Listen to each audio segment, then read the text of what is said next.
bagian bagian selanjutnya, kalau apa yang kita lakukan di RTM ya teman-teman ya. Kalau teman-teman melihat sendiri RTM ini dibentuk kok ada di kota-kota. Sedangkan RTM ini adalah bukan gereja ya. Kok di kota-kota? Nah, teman-teman mesti mengerti bahwa keinginan atau kehendak Allah yang sesungguhnya yang sejak dulu ada dalam tubuh Kristus adalah di tiap-tiap kota itu mesti ada tim ya. Mesti ada ya gereja lokal. Mesti ada setiap orang-orang yang tetap merindukan bagaimana jalan bareng dengan Tuhan. Nah, kalau di kota-kota itu ada namanya gereja lokal, nah yang kita bahasnya kan gereja lokal dan gereja sel ya. Nah, tapi pada waktu lampau itu belum ada gereja yang seperti kita kenal pada sore hari ini. Pada hari-hari ini ya. Jadi gereja di masa itu belumlah berdinding seperti sekarang. Gereja di masa itu adalah terdiri dari orang-orang percaya yang saling memecah-mecahkan roti di rumah mereka masing-masing. Nah, yang kita kenal pada hari ini sebagai fellowship. Nah, fellowship ini adalah dasarnya cikal bakal gereja yang kita kenal pada hari-hari ini. Nah, jadi yang menjadi gereja itu hidup itu fellowshipnya, bukan gereja ibadahnya berapa kali, bukan. Yang kita kenal gereja hidup itu berdasarkan fellowshipnya sebetulnya. Nah, bagaimana terbentuknya fellowship sejak awal? Nah, di RTM sendiri sebetulnya programnya adalah menjadikan bangsa-bangsa mengenal Tuhan dan menyerahkan mereka di dalam persekutuan mereka kembali kepada Tuhan sebagai imamat yang rajani. Itu kerinduan Revival Total Ministry. Ya. Nah, kemudian visinya di kota-kota dibangunlah seluruh apa orang-orang yang merindukan untuk jalan bareng dengan Tuhan. Ya. Maka dibangunlah yang dinamakan dengan tim pelayanan. Ya. Bagaimana mereka bergerak di suatu kota itu untuk mengumpulkan orang-orang yang akhirnya mereka merindukan lawatan Tuhan. Nah, bagaimana cara pembentukannya? Nah, kita bahas sekarang. Bagaimana kita bisa mengerti bahwa kita ini ada dalam gerakan revival besar-besaran, bahwa kita sekarang ada sebagai orang-orang yang merindukan di kota kita terjadi adanya kebangunan rohani. Dan bagaimana cara ngebentuknya? Temukan orang-orangnya.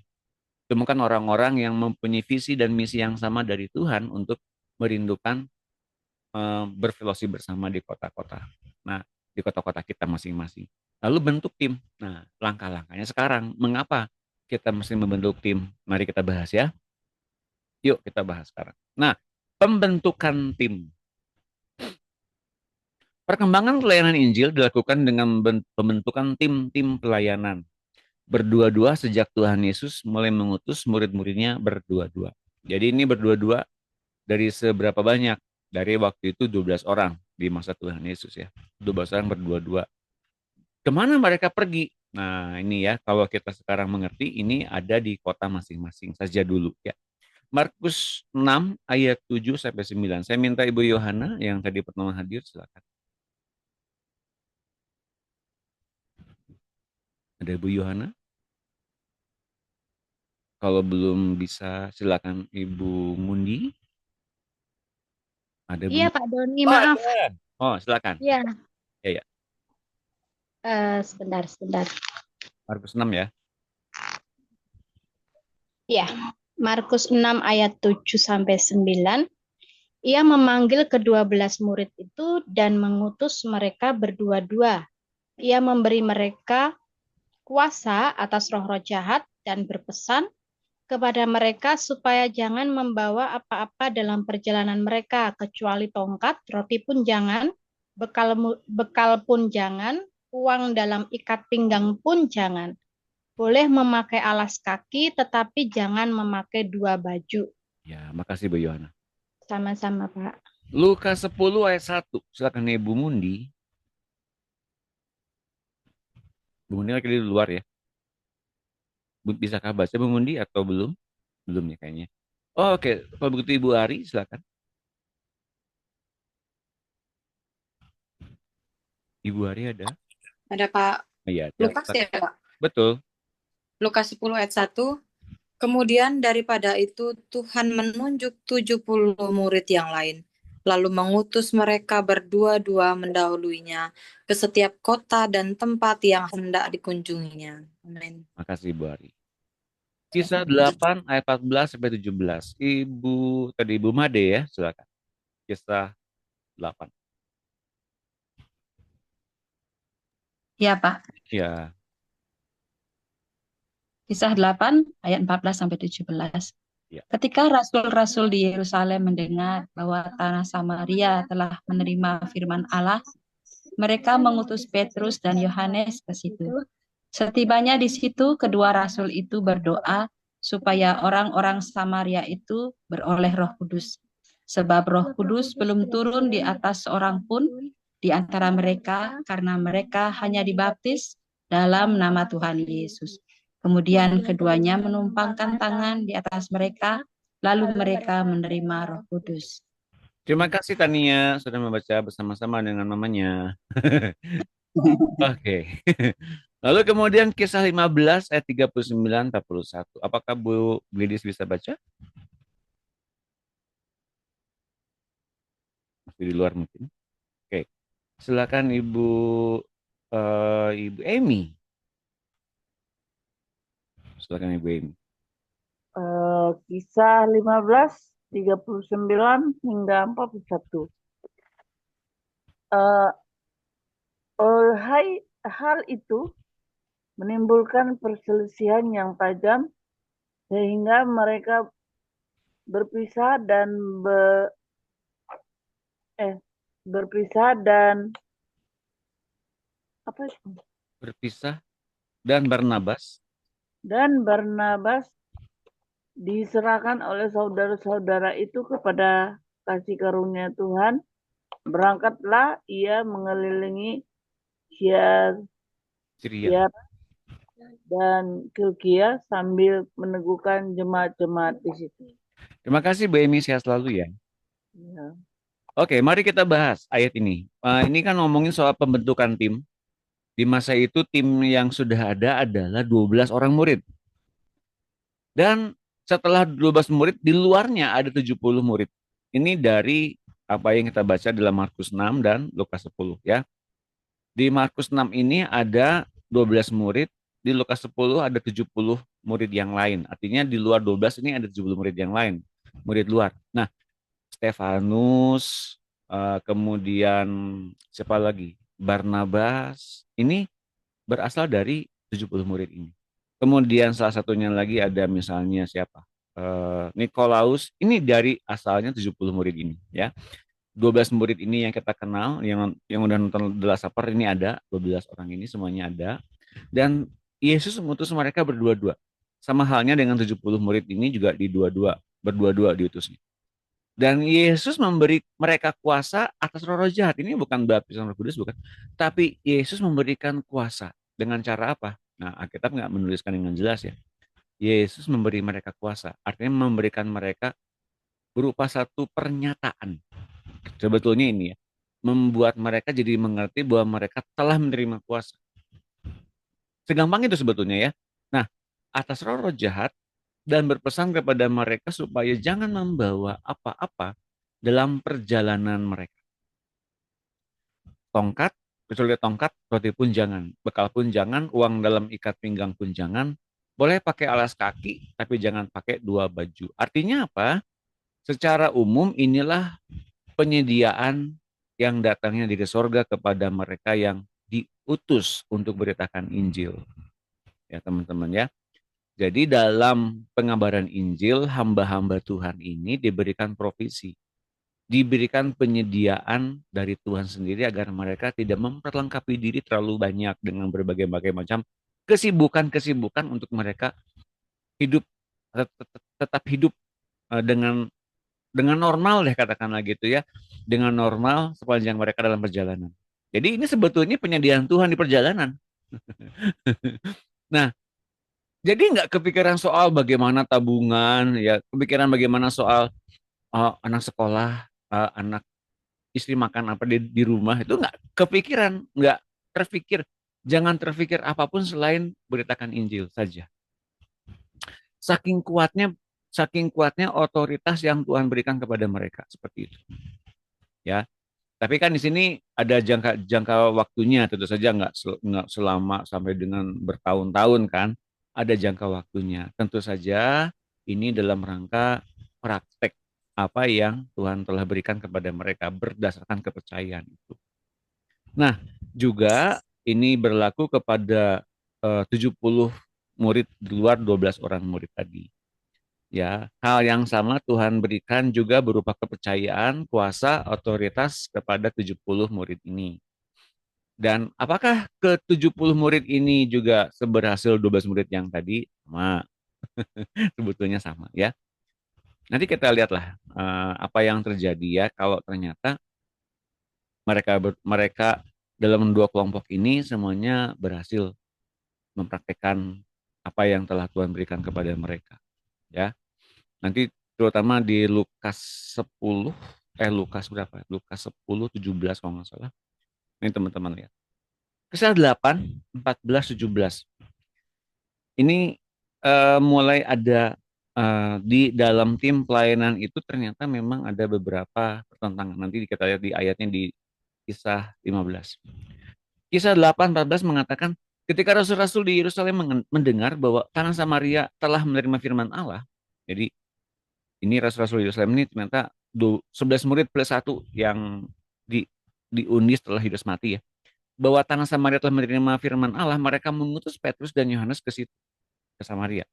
Setibanya di Samaria, kedua rasul itu berdoa supaya orang-orang Samaria itu beroleh Roh Kudus.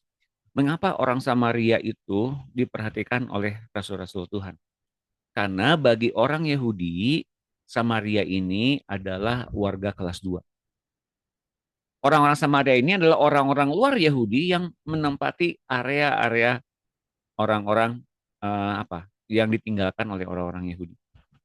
Jadi orang-orang Samaria ini sebetulnya membawa juga penyembahan-penyembahan dengan apa? Dengan ritual yang berbeda dengan orang-orang Yahudi. Imamnya diajarin dari Yahudi ya, cara penyembahannya, cara ritualnya dari Yahudi, tapi mereka sendiri punya background penyembah sendiri sebetulnya karena mereka bukan asli orang Yahudi. Nah, baru berketurunan mereka dihasilkan dari orang Samaria ini, mereka mempraktekkan apa yang orang-orang Yahudi lakukan ya. Sebetulnya begitu dan mereka belum menerima Roh Kudus. Maka kedua murid Tuhan Yesus yaitu Petrus dan Yohanes ini berdoa agar tanah Samaria bisa menerima pencurahan Roh Kudus. Mengapa? Karena mereka hanya dibaptis dalam nama Tuhan Yesus. Kita tahu yang namanya dibaptis dalam nama Tuhan Yesus itu hanya sekedar bertobat, belum menerima Roh Kudus. Nah, kemudian keduanya menumpangkan tangan di atas mereka, di atas orang Samaria ini, lalu mereka menerima Roh Kudus. Nah, mungkin teman-teman ada yang pengen lebih mengerti ya, mengapa orang bertobat itu belum cukup dikatakan sebagai orang yang menerima baptisan Roh Kudus. Kita udah mengerti orang-orang yang menerima baptisan Roh Kudus adalah orang-orang yang bukan cuma menandakan diri bahwa mereka telah lepas dari maut dan dosa, tapi mereka benar-benar memiliki karunia Roh Kudus. Nah, bukan cuma berbahasa roh, bukan. Tapi mengerti bagaimana akhirnya mereka dituntut Roh Kudus sampai sedemikian sehingga mereka bisa menemukan jati diri mereka di dalam Kristus. Nah, itu yang menjadi baptisan Roh Kudus itu untuk apa dilakukan? Nah, agar memiliki jati diri seberapa Kristus dirupakan dalam diri kita, maka kita memerlukan baptisan Roh Kudus. Hingga kemudian kita beroleh yang namanya apa? Perubahan karakter dan watak. Hingga kita punya watak ilahi seperti Kristus. Ya. Nah, mungkin pernah mendapat cerita dalam Alkitab bahwa roh-roh jahat di Gerasa contohnya. Atau roh-roh jahat yang pernah diusir Tuhan Yesus dari orang yang disembuhkan Tuhan Yesus. Yang berupa roh kelemahan tubuh atau sakit penyakit. Kok mereka lebih mengenal siapa Tuhan Yesus daripada orang-orang Farisi? Nah, timbul pertanyaan, oh berarti alam roh tuh mengenal Tuhan Yesus. Setan-setan itu mengenal Tuhan Yesus. Berarti roh jahat itu, setan-setan itu mengenal Tuhan Yesus. Ya, memang mengenal. Bukankah orang Yahudi pun mengenal siapa Yesus? Mengenal juga. Tapi ini dia ya. Orang yang dibilang atau di disebut sebagai pengikut Kristus, orang-orang yang hendak diselamatkan, itu bukan cuma mengenal Kristus saja, tapi orang-orang yang benar-benar setaat itu pada Tuhan. Setaat apa? Setaat itu untuk mau ganti watak dan karakter itu, untuk kemudian Tuhan Yesusnya hidup dalam diri mereka. Itu adalah orang-orang yang mengenal Kristus. Setan-setan roh jahat mengenal Kristus, mengenal, tapi mereka tidak tunduk pada Kristus. Tunduk dalam arti apa? Tunduk untuk mau diubah. Mereka tetap tinggal tetap pada wataknya yang jahat. Nah, ini yang membedakan kok orang Farisi mereka kenal Yesus enggak? Ya kenal. Tapi sebatas kenalnya sebagai apa? Sebagai anak tukang kayu. Tapi siapa Yesus sebagai Mesias mereka nggak tahu. Mereka nggak kenal. Mereka hanya mengenal. Bentar. Suara saya aman. Mereka hanya mengenal Yesus adalah anak dari Maria. Ya, anak dari tukang kayu. Nah, tapi bagaimana apa tugas Yesus mereka nggak peduli. Pokoknya ajaran mereka jangan sampai diganggu-gugat oleh Yesus. Itu yang menyebabkan mereka iri pada Tuhan Yesus. Nah, teman-teman sekarang pada akhir zaman ini, apakah kita mengenal Yesus? Mengenal sebagai siapa? Sebagai Tuhan kita. Nggak cukup loh. Nggak cukup. Kita hanya mengenal Yesus sebagai Tuhan, sebagai Juru Selamat. Itu nggak cukup. Setaat apa kita pada Tuhan, itu yang menentukan kemudian bagaimana kita diubahkan sama Tuhan Yesus. Baptisan Roh Kudus itu untuk mengadakan kesadaran hingga sedalam itu. Setaat itu pada Tuhan. Nah, kalau kita dalam kehidupan kita masih belum terlalu taat, nah taatlah sekarang. Taat, setaat mungkin pada Tuhan dalam setiap aspek kehidupan kita, hingga kita semakin diubahkan sama Tuhan Yesus. Saya pun masih belajar ya teman-teman. Ya, jadi kita bisa mengerti setaat apakah itu pada Tuhan sampai dengan akhirnya Tuhan sendiri yang hidup dalam diri kita. Itu kan ada ayatnya bukan? Di mana ayatnya? Siapa yang tahu? Dalam Yohanes 14, 21, 23. Oke. Berkali-kali ayat ini muncul. Saya bukanya lewat sini aja boleh ya. Lewat YouVersion. Yohanes 14. Teman-teman di sana hujan di kota masing-masing. Di sini udah mulai hujan. Semoga sinyalnya tidak bermasalah ya. Yohanes 14 21 23. Saya bukanya lewat Amplified Bible. Oh, bukan Amplified Bible. Saya akan bacakannya lewat TPT aja. TPT ini bagus terjemahannya. Meskipun orang-orang bilang kontroversial, tapi saya bilang ini bagus terjemahannya, memberkati kita. Nah, ini TPT.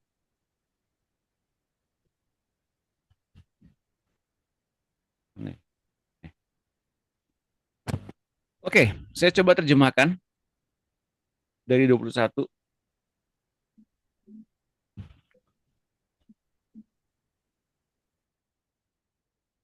Oke. Those who truly love me are those who obey my commands. Mereka yang benar-benar mengasihi aku adalah mereka yang benar-benar mengasihi atau mentaati semua yang aku katakan, semua perintahku. Whoever passionately loves me, siapapun saja yang secara passion, secara bersungguh-sungguh hati mengasihi aku, will be passionately loved by my Father. Akan lebih sangat dicintai oleh Bapakku. And I will passionately love him in return. Dan aku akan lebih mengasihi dia lagi dalam sebagai balasannya. And will reveal myself to him. Dan akan menyingkapkan diriku pada mereka. Reveal. Ini dalam konteks bahasa Inggrisnya, reveal dalam TPT ini ada notebooknya ya, ada catatan kakinya. Dari pernyataan reveal yang diungkapkan dalam Yohanes 14:21 ini akan menyingkapkan diri kepada mereka yang mengasihi aku, kata Tuhan Yesus. Ini ada dalam hanya Gospel Yohanes aja, Injil Yohanes aja. Nah, dalam perjanjian lama pun ada, ya, dalam Exodus 13, Exodus 33:13. Keluaran 33:13 ini juga sama. Ini namanya special divine manifestation. Artinya apa?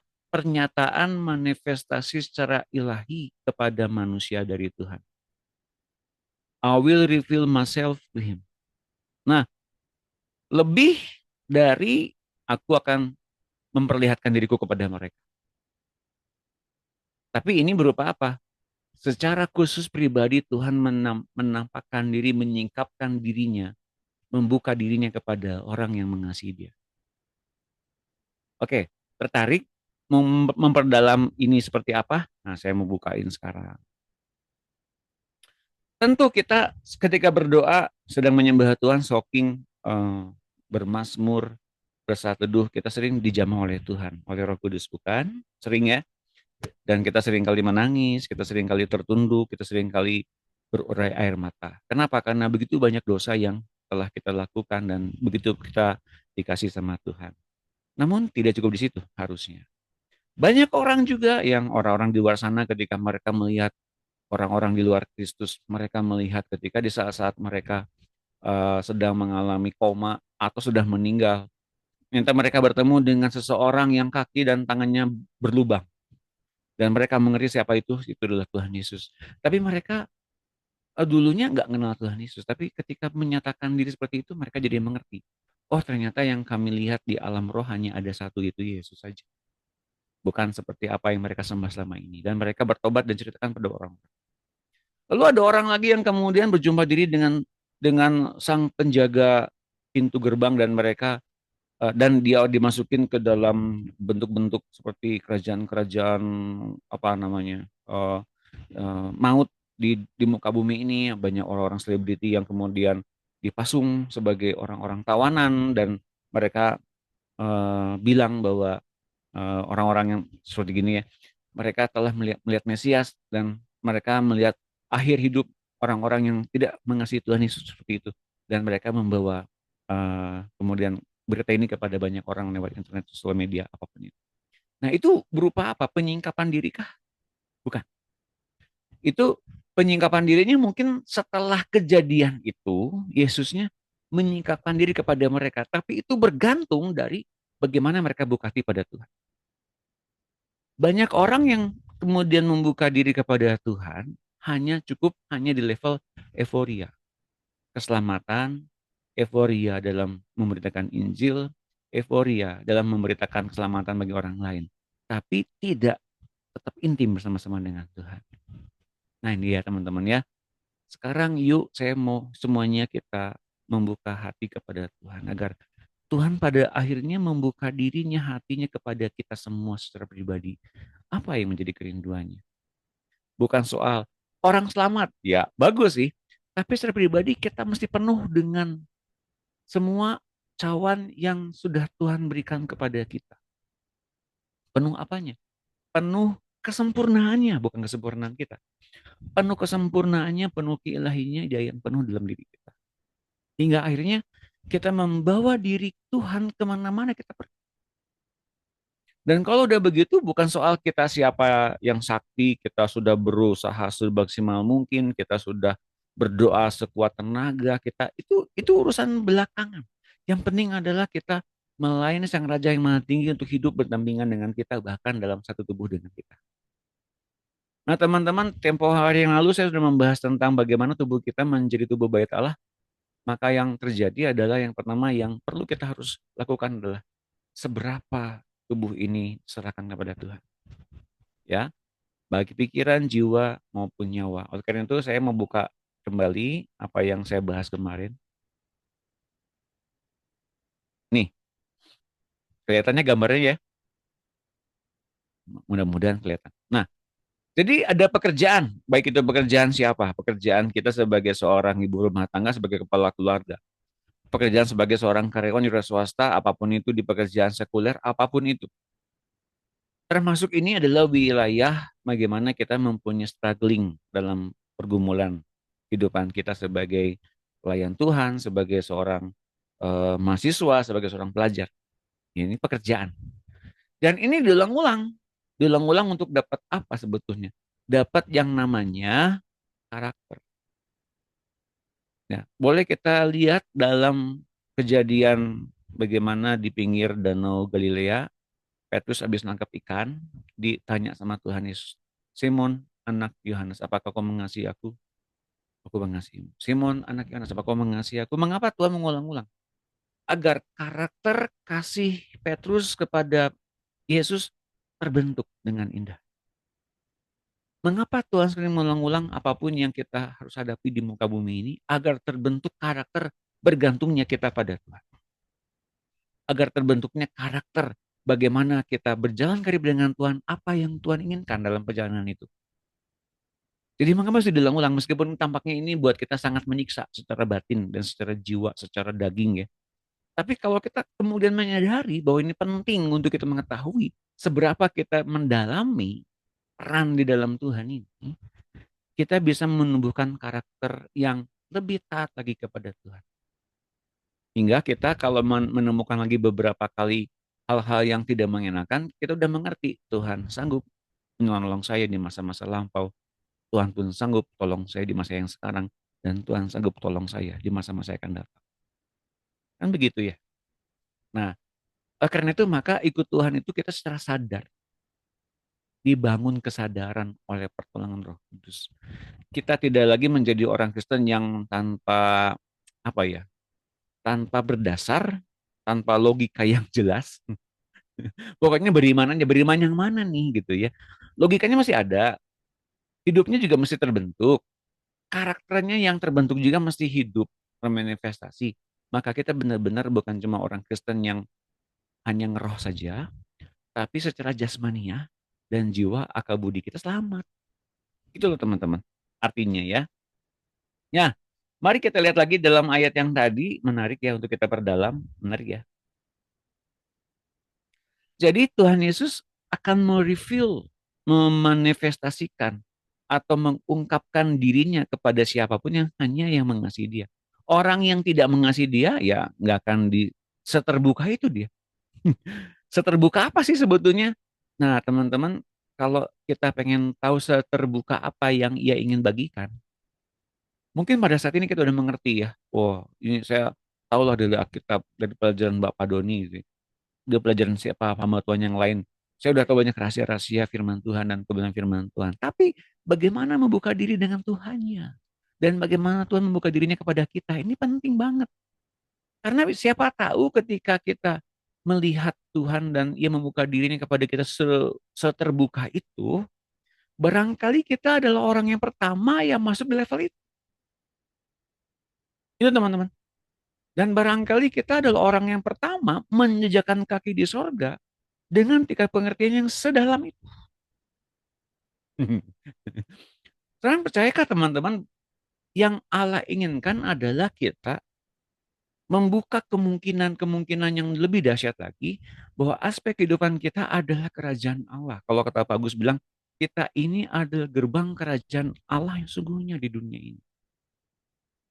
Nah kalau kita kemudian belum mencicipi apa itu kerajaan Allah, bagaimana kita bisa bagikan kerajaan Allah kepada orang lain? Bagaimana kita bisa ngomong tentang Tuhan seterbuka itu pada kita kalau kita bahkan belum pernah taat pada Tuhan dalam sekecil apapun itu? Nah, renungkanlah teman-teman. Saya pun lagi merenungkan itu hari-hari ini.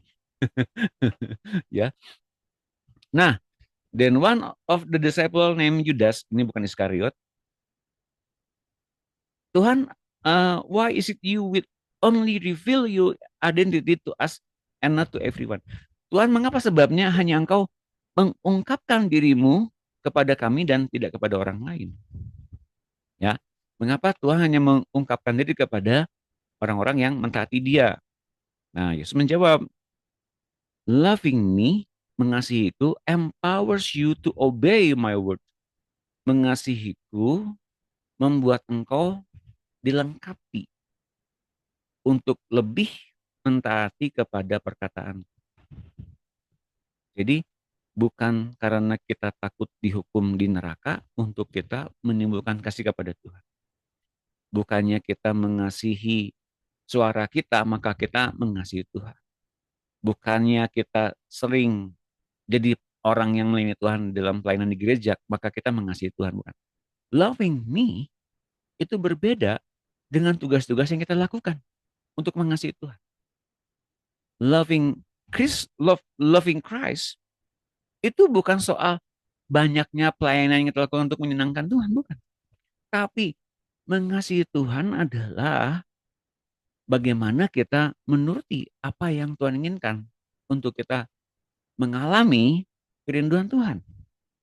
Nah, ketika kita mengasihi Tuhan, kita akan dilengkapi dengan kuasa untuk lebih mengasihi perkataan. And my Father will love you so deeply. Dan Bapakku akan mengasihimu sedemikian rupa that we will come to you. Dan pada akhirnya sampai dengan kita, Bapa dan Tuhan itu datang kepadamu dan make you our dwelling place. Dan akan membuatmu menjadi tempat kediaman kami. Tapi mereka yang tidak mengasihi kami, nah artinya mereka yang tidak mengasihi kami itu apa? Mereka yang tidak mau mentaati, bahkan tidak mau mengasihi Tuhan dalam sekecil apapun itu ya, will not obey my words. Nah pernyataan ini luar biasa ya. Tidak akan mampu untuk mentaati Tuhan dan perkataannya. Jadi kasih ini menimbulkan berbagai banyak kekuatan, berbagai macam kekuatan. Di antaranya kekuatan untuk mematuhi Tuhan. Nah, the Father did not send me to speak my own revelation. Bapa tidak mengutus aku untuk menyingkapkan penyingkapan yang aku punya, but the words of my Father. Nah, I'm telling you this while I am still with you. Jadi Tuhan Yesus membawa pernyataan Bapa dalam dirinya untuk kita dengarkan. Ya, untuk kita kemudian bisa mendengar pernyataan Tuhan bahwa ternyata dalam semuanya itu ada kerinduan Bapaknya. I'm telling you this while I'm still with you. Yesus mengungkapkan diri kepada murid-muridnya tentang pernyataan bahwa membuka diri kepada Tuhan akan membuat kita mendapat pernyataan langsung dari Bapa lewat diri Tuhan Yesus. Selama Tuhan masih ada di tengah-tengah murid-muridnya, dibilangnya gitu ya. But when the Father sends the Spirit of holiness, lihat ini. Tapi ketika Bapa mengutus Roh Kudus, the one like me who sets you free, Roh Kudus yang seperti aku yang telah membebaskan kamu, membebaskan dari apa? Kebiasaan lama, watak lama, daging yang lama, kuasa dosa yang mengikat kita terus-terusan. He will teach you all things in my name. Dia akan mengajarkan engkau dalam namaku, and he will inspire you. Nah ini dia. And he will inspire you. Dia akan memberikan kepadamu inspirasi atau pernyataan atau dorongan atau berupa satu bentuk kegerakan to remember every word that I've told you. Untuk mengingatkan setiap pernyataan-pernyataan yang telah kuucapkan kepadamu. Jadi ini bukan seperti bank data, pengetahuan, bukan, tapi ini dorongan. Ketika kita didorong untuk melakukan sesuatu, lakukan dengan segera, jangan ditunda-tunda. Karena bisa jadi itu terlewat. Dan kemudian kita tidak terbilang sebagai anak Allah yang taat atau mengasihi itu. Jadi kita sekarang mengerti ya, Yesus membuka dirinya kepada kita agar kita kemudian mengenal siapa Bapa. Dan ketika Yesus kemudian ada di tengah-tengah murid-muridnya, dan sekarang kita tahu bahwa hal yang membuka diri Yesus itu memang kita dikasih oleh Bapa, dan Bapa memberikan kepada Roh Kudus untuk kita bisa diinspirasikan untuk kita bergerak terus berdinamika bersama-sama dengan Tuhan, agar pada akhirnya kelak kita bisa mengerti apa itu kasih kepada Tuhan. Kalau kita tetap bergerak di dalam perjalanan karib dengan Tuhan. Kalau kita nggak pernah bertumbuh akal budi kita, karakter kita, berarti kita sedang mengalami apa? Kita mengabaikan Roh Kudus. Ada hal-hal yang sedang Roh Kudus tuntun, kitanya nggak mau ngerjain. Ada yang sedang kita dituntun untuk melakukan sesuatu, tapi kitanya malas mengerjakannya. Ayo, bertobat. Kalau kita sekarang sudah mulai mengerti, saatnya diubahkan, tapi kita nggak mau diubahkan, bertobat. Oke, jelas ya teman-teman? Saya pun baru nangkap barusan.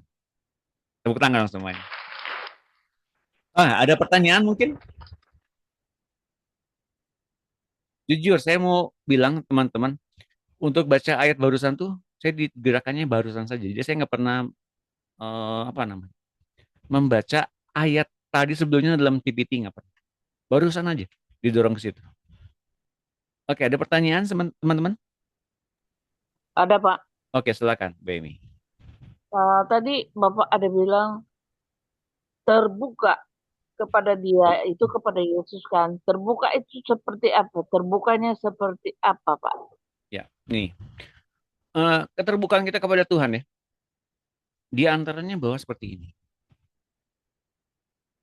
Tahu nggak ini pekerjaan yang diulang-ulang dan kemudian menumbuhkan karakter ini pekerjaan yang dialamatkan kepada kita ya dari pelajaran yang saya bahas tentang Daud. Nah, saya contohkan Daud ini mampu melawan Goliat, mengalahkan Goliat. Daud ini mampu untuk bekerja sama dengan Tuhan dalam menangani bangsa Israel sebagai raja.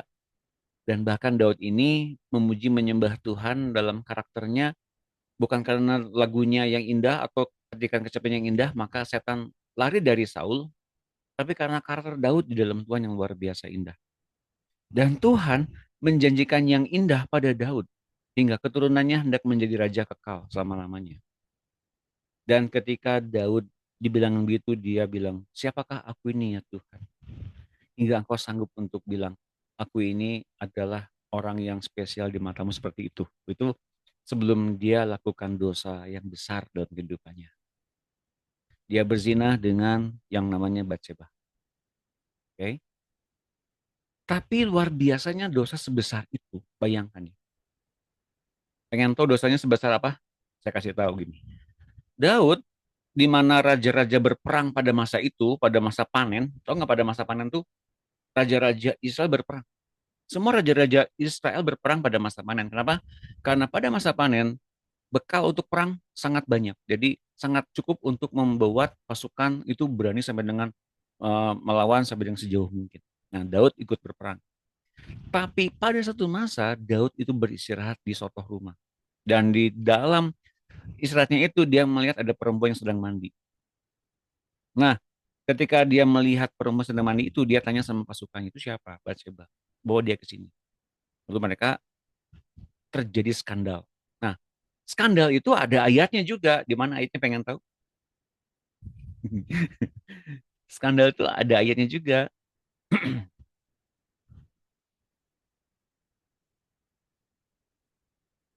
Bentar ya.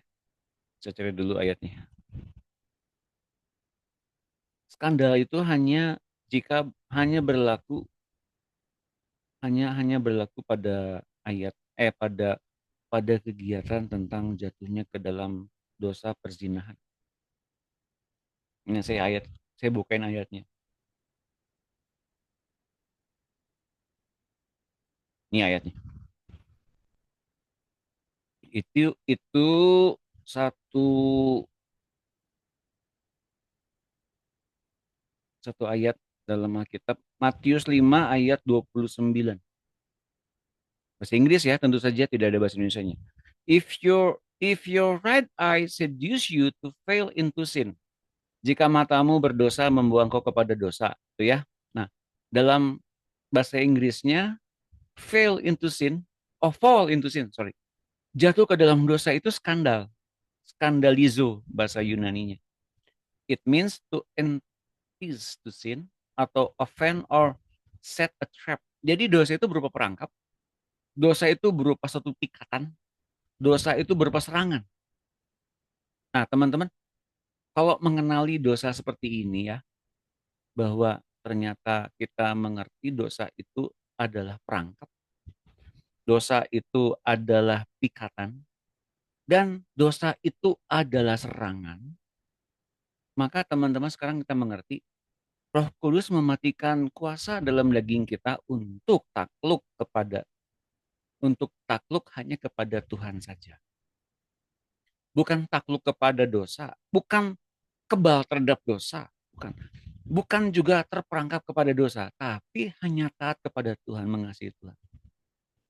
Kalau teman-teman merasa diri kuat kepada hal-hal yang kedagingan, hal-hal berdosa di luar sana yang kemudian kita udah mengerti betul, kita ngerti lah, kita mengasihi Tuhan, bagus. Tapi ingat, dosa itu berupa satu serangan. Hati-hati kepada serangan dosa. Ya, ini ada ayatnya ada nih ya. Skandal. Nah, Daud pun ternyata berpikir bahwa dia memang adalah orang yang dikasih Tuhan, janji Tuhan itu pasti digenapi dalam hidupnya. Dia kemudian membuka diri kepada dosa ini. Berharap bahwa aku berhak dong sekali ini berbahagia. Aku berhak dong dalam satu tingkatan hidup yang membosankan ini, aku berhak untuk mendapatkan hiburan. Aku berhak dong untuk menikmati sedikit saja berbuat dosa. Toh Tuhan sayang sama saya tinggal minta ampun aja. Ini perangkap, ini satu pikatan, dan ini adalah sebuah serangan. Skandal. Skandal yang dibangun oleh si iblis. Oleh si iblis untuk memikat setiap orang yang bahkan dekat dengan Tuhan. Dan Daud ternyata memang membuka itu semua.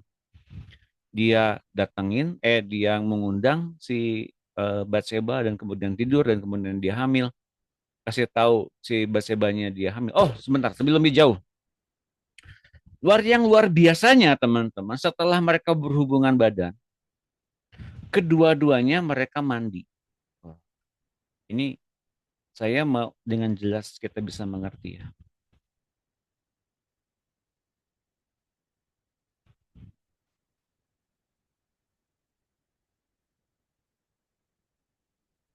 Nah, ini dia ya. Ketika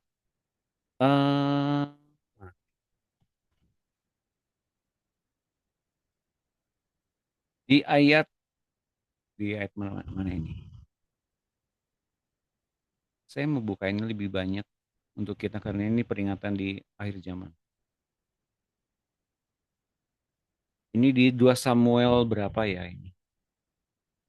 2 Samuel berapa ini?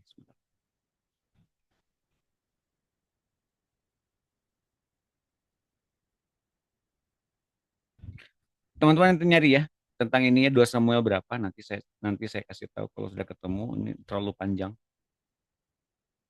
2 Samuel sekian di ayat yang ketiganya, keempat ya. Daud mengirim pesan dan kemudian mengambil Batseba, dan ketika Batseba datang, ia kemudian berhubungan dengan Batseba, dan kemudian setelah berhubungan itu, and when she was purified from her uncleanness, she returned to her house. Nah, di ayat yang keempatnya secara jelas ini berupa apa? Berupa penyingkapan satu bentuk hipokrisi, kemunafikan dari Daud dan Batseba dan dosa yang mereka lakukan. Secara jelas mereka kemudian mandi dan mereka mengerjakan bagian-bagian ritual dari keagamaan, dari hukum Musa tentang sexual relations. Apa yang dikatakan dalam ayat itu dalam Imamat 15:18, bila seorang laki-laki telah bersetubuh dengan istrinya dan maninya tertumpah, maka keduanya harus membasuh tubuh mereka dengan air dan mereka dinyatakan najis sampai matahari terbenam dalam FIH. Ini kalau kemudian seorang laki dan istrinya. Lah, ini kemudian mereka membasuh dengan air, mandi. Itu kan secara jelas itu mempraktekkan hukum Musa. Mereka berdua. Artinya mereka tidak menganggap diri mereka berdosa. Mengapa? Ini hanya dilakukan oleh orang yang telah bersetubuh secara sah sebagai suami dan istri. Tapi mereka layaknya sebagai suami dan istri, mereka kemudian membasuh ketidakkudusan mereka.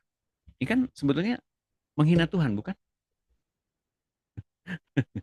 Harusnya dalam Imamat 20:10 ini harusnya yang mereka lakukan. Bila seorang laki-laki berzinah dengan istri orang lain, maka keduanya harus dihukum mati. Jadi mereka melakukan tindakan-tindakan ritual secara keagamaan dari hukum Taurat untuk menyingkirkan dosa. Tapi bukan dosa yang mereka lakukan, mereka pengennya ketidakkudusan. Nah teman-teman, ingat dosa itu serangan, dosa itu berupa pikatan dan perangkap. Sampai sebesar itu yang dirasakan Daud dan Batseba bahwa mereka tidak merasa berdosa separah itu di dalam Tuhan. Meskipun Daud ini berupa orang kepercayaan Tuhan sebetulnya dan sudah diurapi sama Tuhan. Dan kemudian bagaimana cara Daud menanggulangi akibat dari dosa itu?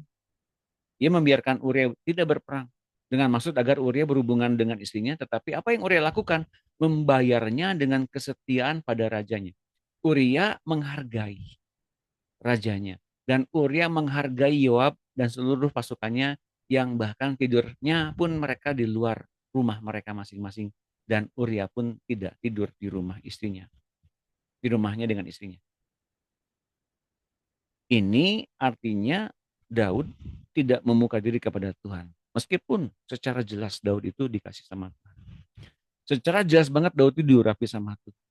Secara jelas hati Daud itu terpikat kepada Tuhan. Tapi ternyata ketika ia buka diri kepada hal yang jahat, terperangkapnya hingga sejauh itu.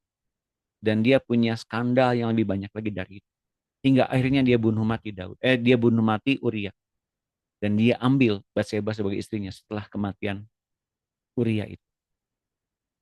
Nah mudah-mudahan terjawab pertanyaan dari Bu Emi.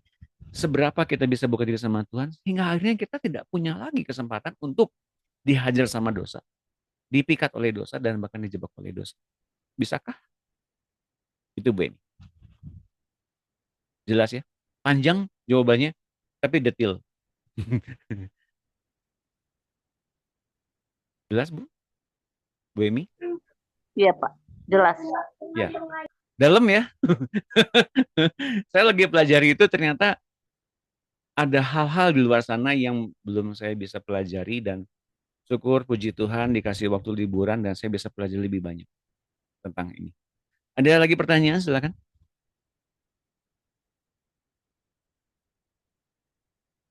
Ada lagi pertanyaan? Silakan. Sebelum saya mulai. Iya, Pak. Oh, Bu Yohana ya. Silakan. Iya, tentang ketaatan yang Tuhan perintahkan tadi. Eh, Bagaimana jika satu ketaatan yang Tuhan berikan itu kemudian menimbulkan sebuah trauma ya? Ketaatan Jadi yang Tuhan berikan maksudnya ketaatan yang Tuhan berikan, ketaatan yang Tuhan ketaatan, perintah yang Tuhan berikan Oke. maksudnya itu menimbulkan sebuah trauma. Jadi ketika diulang kembali untuk taat di hal yang serupa, untuk melakukannya itu kan pasti ada pertimbangan gitu. Dan seringkali justru tidak dilakukan karena ada trauma itu. Nah, itu bagaimana, Pak? Nah, perintahnya Tuhan itu seperti apa misalnya? Kan kita tahu ya perintah Tuhan itu banyak hal. Di antaranya kepada Abraham, sembelihlah anakmu. Abraham nurut, sembelihlah Abraham. Nah, kalau Abraham yang nggak nurut kan berarti dia akan cari aman ya. Dia nggak sembelih Ishak tapi dia sembelih yang lain. Tapi kan nanti kan akan disembelih lagi si anak yang diinginkan oleh Tuhan itu, bukan? Artinya dalam perintah yang pertama yang dapat dari Tuhan itu kita mungkin punya satu bentuk penyimpangan, satu bentuk ketidakpercayaan, satu bentuk hal-hal yang tidak ingin kita masuk ke dalamnya. Karena kita mungkin mempunyai keraguan-raguan. Ini benar nggak? Saya kayaknya nggak mampu deh di situ, gitu ya. Nah itu ketika kita nggak mampu di situ, apakah Tuhan kemudian marah sama kita? Enggak. Ini tetap adalah Tuhan yang setia, setia dan mengerti betul apa itu daging itu lemahnya seperti apa. Oke, nah tapi kelak akan diberikan juga hal-hal yang sama seperti itu, seperti lingkaran-lingkaran ketaatan gitu ya. Dan kalau kita tidak lulus pada tingkatan itu akan diulang-ulang terus. Tapi ingat ketidakmampuan untuk kita ngikuti Tuhannya sejauh mana gitu loh. Apa yang kita nggak bisa mampu ikut Tuhannya dalam hal apa? Kan perlu dilihat. Misalnya karena kita kemungkinan besar benci sama masa lalu kita karena kita mengalami hal yang tidak menyenangkan di masa lampau.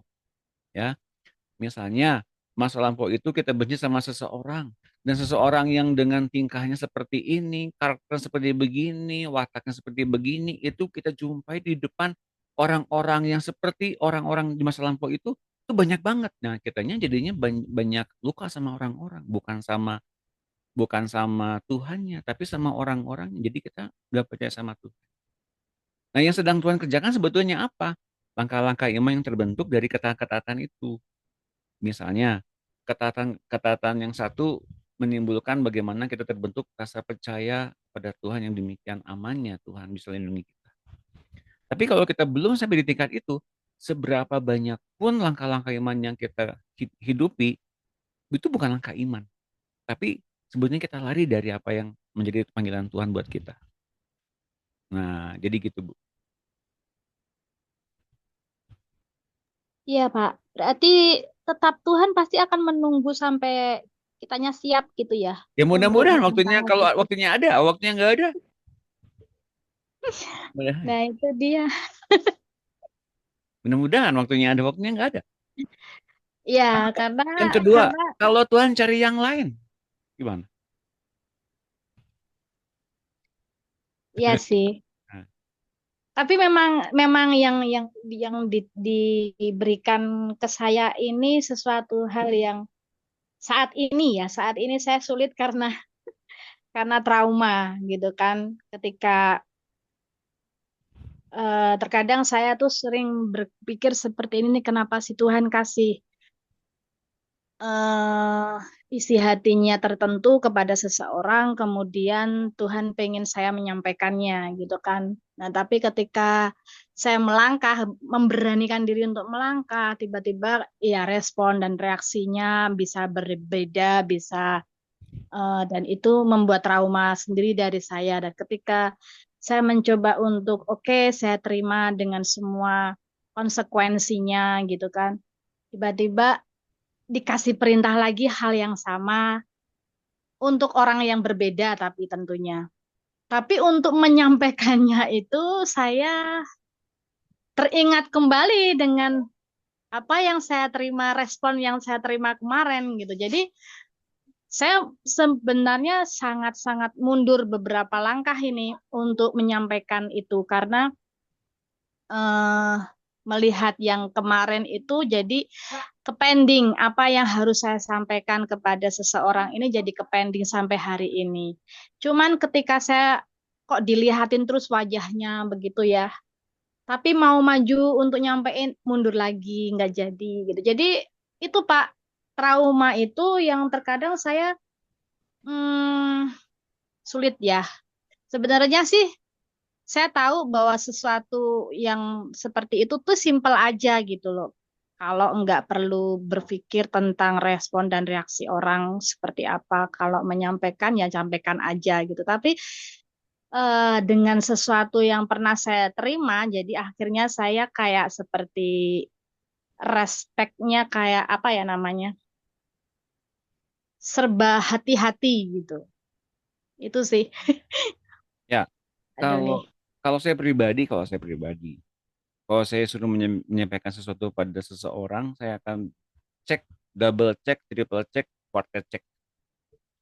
Kenapa urusannya demikian harus lebih lebih kok lebih berbelit-belit gitu ya? Bukan masalah berbelit-belitnya.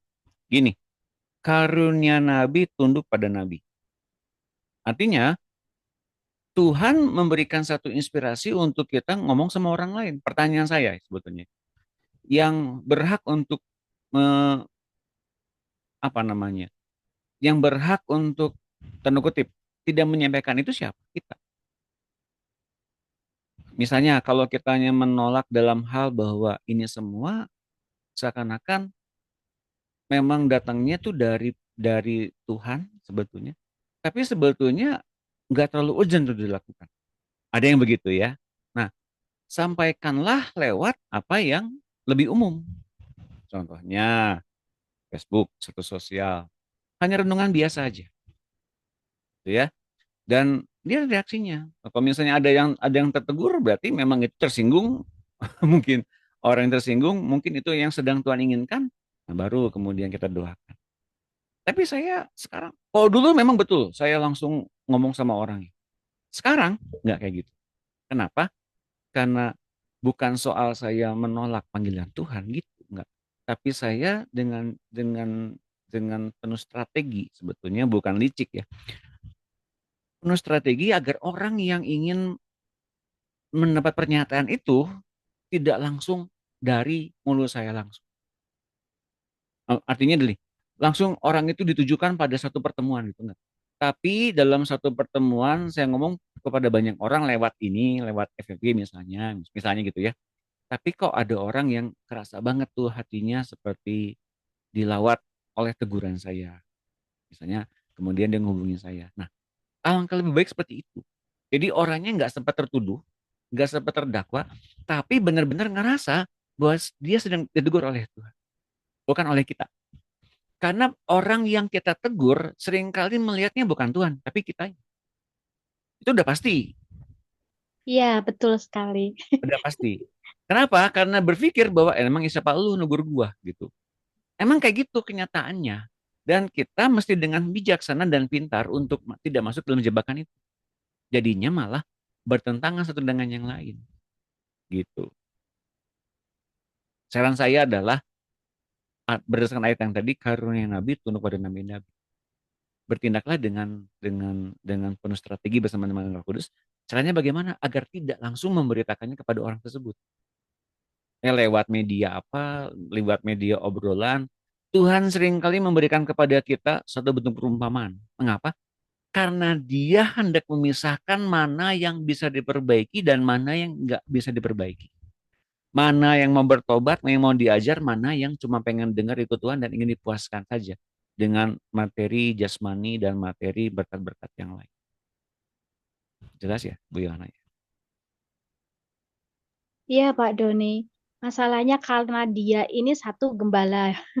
Yang kedua, terus, tapi bukan gembala saya ya, maksudnya gembala lain gitu. Terus ada di satu grup dan seringkali kami ini beberapa dengan para hamba Tuhan yang lain kan seringkali sharing-sharing gitu kan. Tapi beliaunya ini memang mungkin kepribadiannya introvert ya, jadi tidak sering buka eh, grup atau ngobrol dengan kami semua. Jadi kami semua aktif ngobrol, dianya nggak sama sekali. Jadi belum tentu dia baca, belum tentu dia dengar gitu. Itu yang kesulitannya di situ. Jadi kalau mau berharap, padahal kalau untuk menyampaikan hal-hal yang seperti yang Pak Doni sampaikan tadi, itu kami sering-sering ngobrol-ngobrol hal-hal yang seperti itu dan sebenarnya ada inti-inti tertentu yang Tuhan mau saya sampaikan di situ, tapi beliaunya nggak pernah melihat di grup gitu. Jadi kan itu yang membuat saya akhirnya berpikir apakah harus secara pribadi gitu kan Ya, maksudnya. ada Tapi cara saya lain, nggak berani. ada cara lain untuk orang seperti begitu, doakan saja secara pribadi. Doakan dari apa yang Tuhan bukakan, doakan. Jadi nggak usah orangnya dekat. Biar Berarti Tuhan. lewat doa aja bisa ya, Pak? Iyalah, ngapain? Kita kita maksain orang untuk terima. Ngapain? Biarin aja. Doa gitu. Hmm, Oke, Oke, kalau bisa lewat doa ya biar doa aja ya. doa aja lah. Kalau bisa jangan ngomong deh ya. Itu berat deh masalahnya beliau gembala. Jadi belum tentu bisa menerima apa yang bisa disampaikan Iya. gitu. Ya, terima kasih Pak Doni. Makasih, Bu Yana. Oke, yang lain ada pertanyaan? Sebelum saya lanjutkan. Saya, Pak. Oke, Bu Ari, silakan. Dari yang tadi yang Bapak sampaikan itu kan panjang hal itu. Nah, ini maksudnya saya mau tanya bener nggak gitu ya apa yang saya dapat gitu ya Pak ya. Jadi seberapa banyak pun kita melihat perbuatan tangan Tuhan, apa kayak keajaiban-keajaiban Tuhan seperti pada kayak zaman dulu waktu Tuhan menyatakan dirinya gitu. Itu belum tentu mereka bisa mendapatkan semua hal itu sesuai dengan apa yang Tuhan mau gitu ya Pak ya. Iya. Maksudnya gini, berarti mereka akan mendapatkan pengertian, mendapatkan cara pandang mereka itu berbeda-beda meskipun mereka melihat perbuatan tangan Tuhan yang sama di pada dan kayak luar biasa di pada saat itu gitu ya Pak ya. Iya. Kan tiap orang tuh kan punya POV yang berbeda-beda. Contohnya Saya mau bukain di sini. POV itu point of view ya. Pandangan orang, tiap orang beda-beda. Nih, oh, kok bukannya ini? Ini mah tadi ya. Ini kan tentang bagaimana Paulus dan Barnabas ini bertengkar, tanda kutip bertengkar ya. Tapi bukan bertengkar secara argumen sebetulnya. Sebetulnya yang terjadi ini berupa divisi, bukan perpecahan, tapi divisi. Hal itu menimbulkan perselisihan yang tajam. Ini divisi, division. Apa itu divisi? Nih saya tunjukin ya. Saya pakai whiteboard.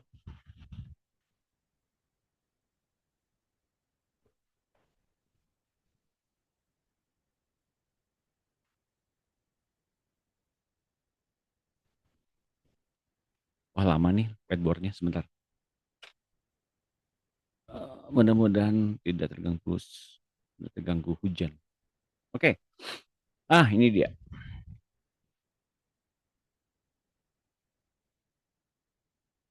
Kan begini ya. Oh, salah.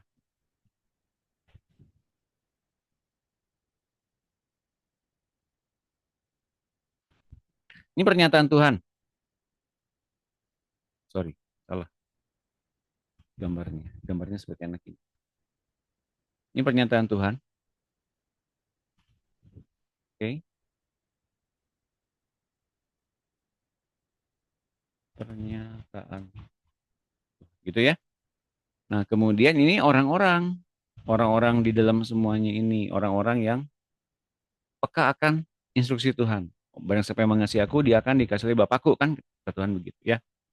Nah, tapi kan ini bukan robot semua nih, orang-orang semua ini. Orang-orang yang punya pikiran, punya perasaan, punya pertimbangan, punya akal budi, punya memori, barangkali juga punya masalah-masalah di masa lampau yang berbeda-beda ya. Nah, kalau ini dipaksain semuanya mesti dapat semuanya dan semuanya mesti sama, ini pasti akan berontak nih di dalam sini, berontak. Hingga tumbuhlah yang namanya divisi. Divisi itu seperti begini ya. Ini divisi ya. Divisi itu ada di bawahnya. Ini divisi. Seakan-akan perpecahan. Padahal semuanya divisi.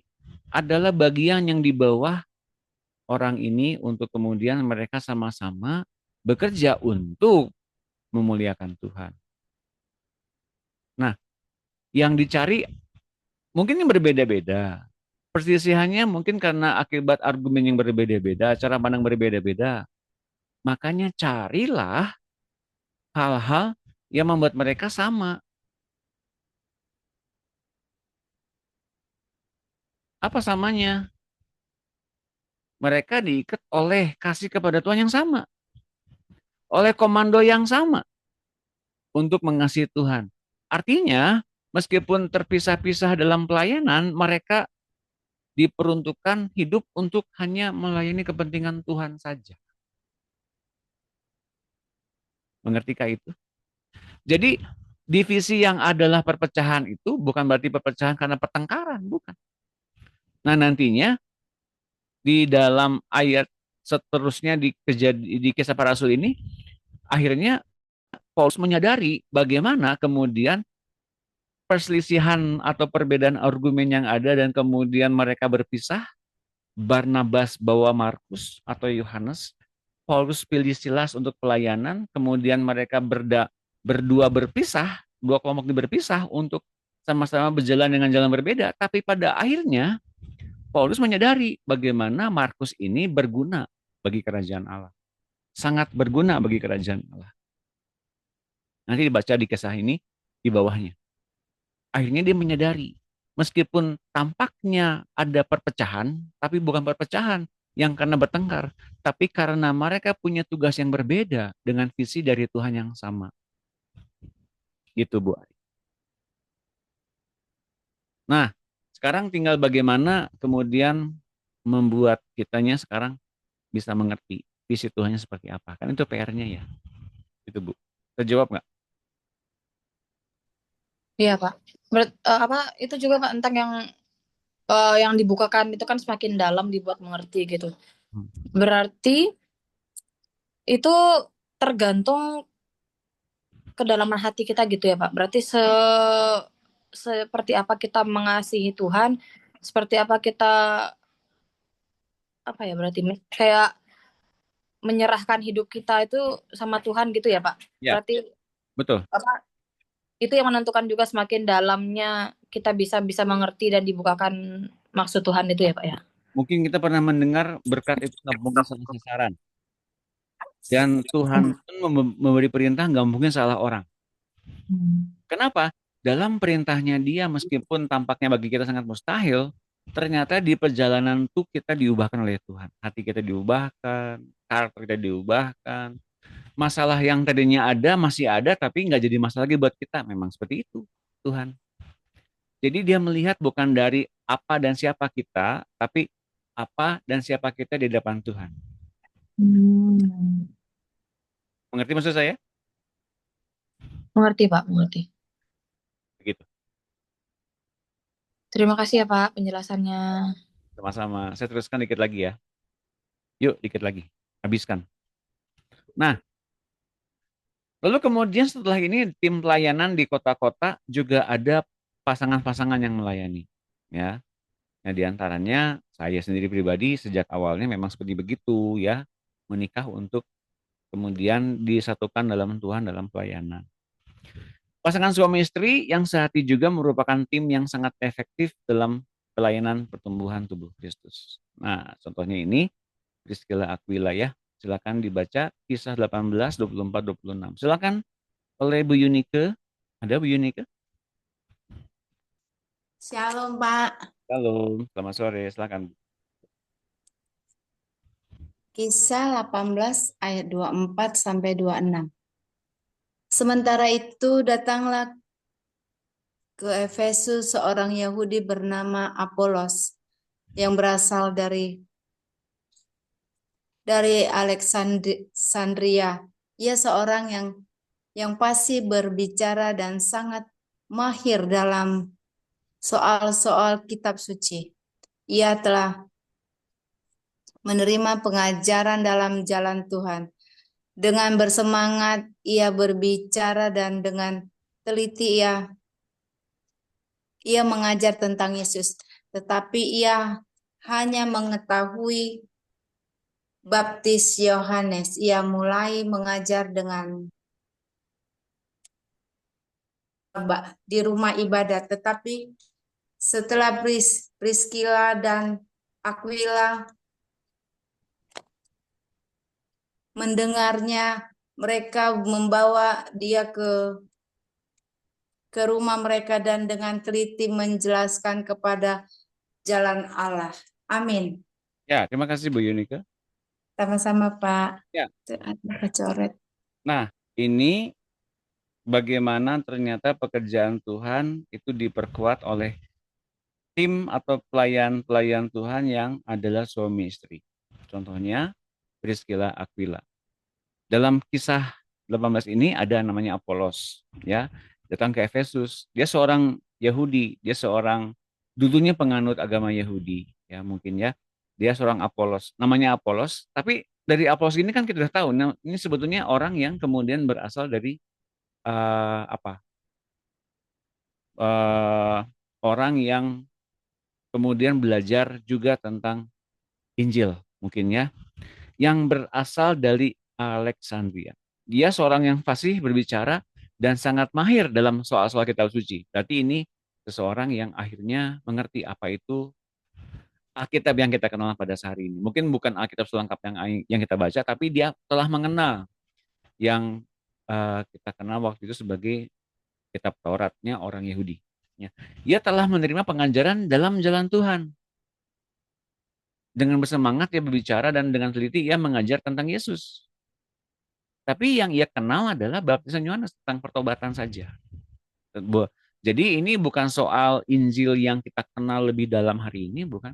Tapi apa yang kemudian dilakukan Yohanes itu tentang baptisan pertobatan. Dia mulai mengajar dengan berani di rumah ibadat, di rumah sinagog ya. Tapi setelah Priscilla Aquila mendengarnya, mereka membawa dia ke rumah mereka. Nih, Priscilla Aquila datang kepada dia, ngajarin secara pribadi. Tidak di depan umum. Tidak mempermalukan Apolos di depan umum. Kamu tuh salah, ngajarnya kurang tepat. Nggak gitu. Tapi mereka berdua sebagai suami istri, mereka membawa Apolos untuk kemudian diajari, dijelaskan dengan teliti tentang jalan Allah. Nah, tadi yang diajarkan jalan Tuhan oleh Apolos, tapi kenapa sekarang Priscilla Aquila menerangkan kepada Apolos jalan Allah? Nah, yang tadi saya bilang, Apolos ini mengenal siapa Yesus. Ya, Yesus yang datang sebagai Mesias, tapi penebusannya Roh Kudus yang diberikan kepada orang percaya, bagaimana Allah menerima orang-orang di luar Yahudi, mereka diterima juga oleh Allah. Ini mereka Apolosnya nggak ngerti, nggak tahu. Maka Priscilla Aquila menerangkan kepadanya siapa Bapak Surgawi yang kemudian dinyatakan pribadinya oleh Yesus Kristus ketika datang lewat Injil. Mengerti ya teman-teman ya?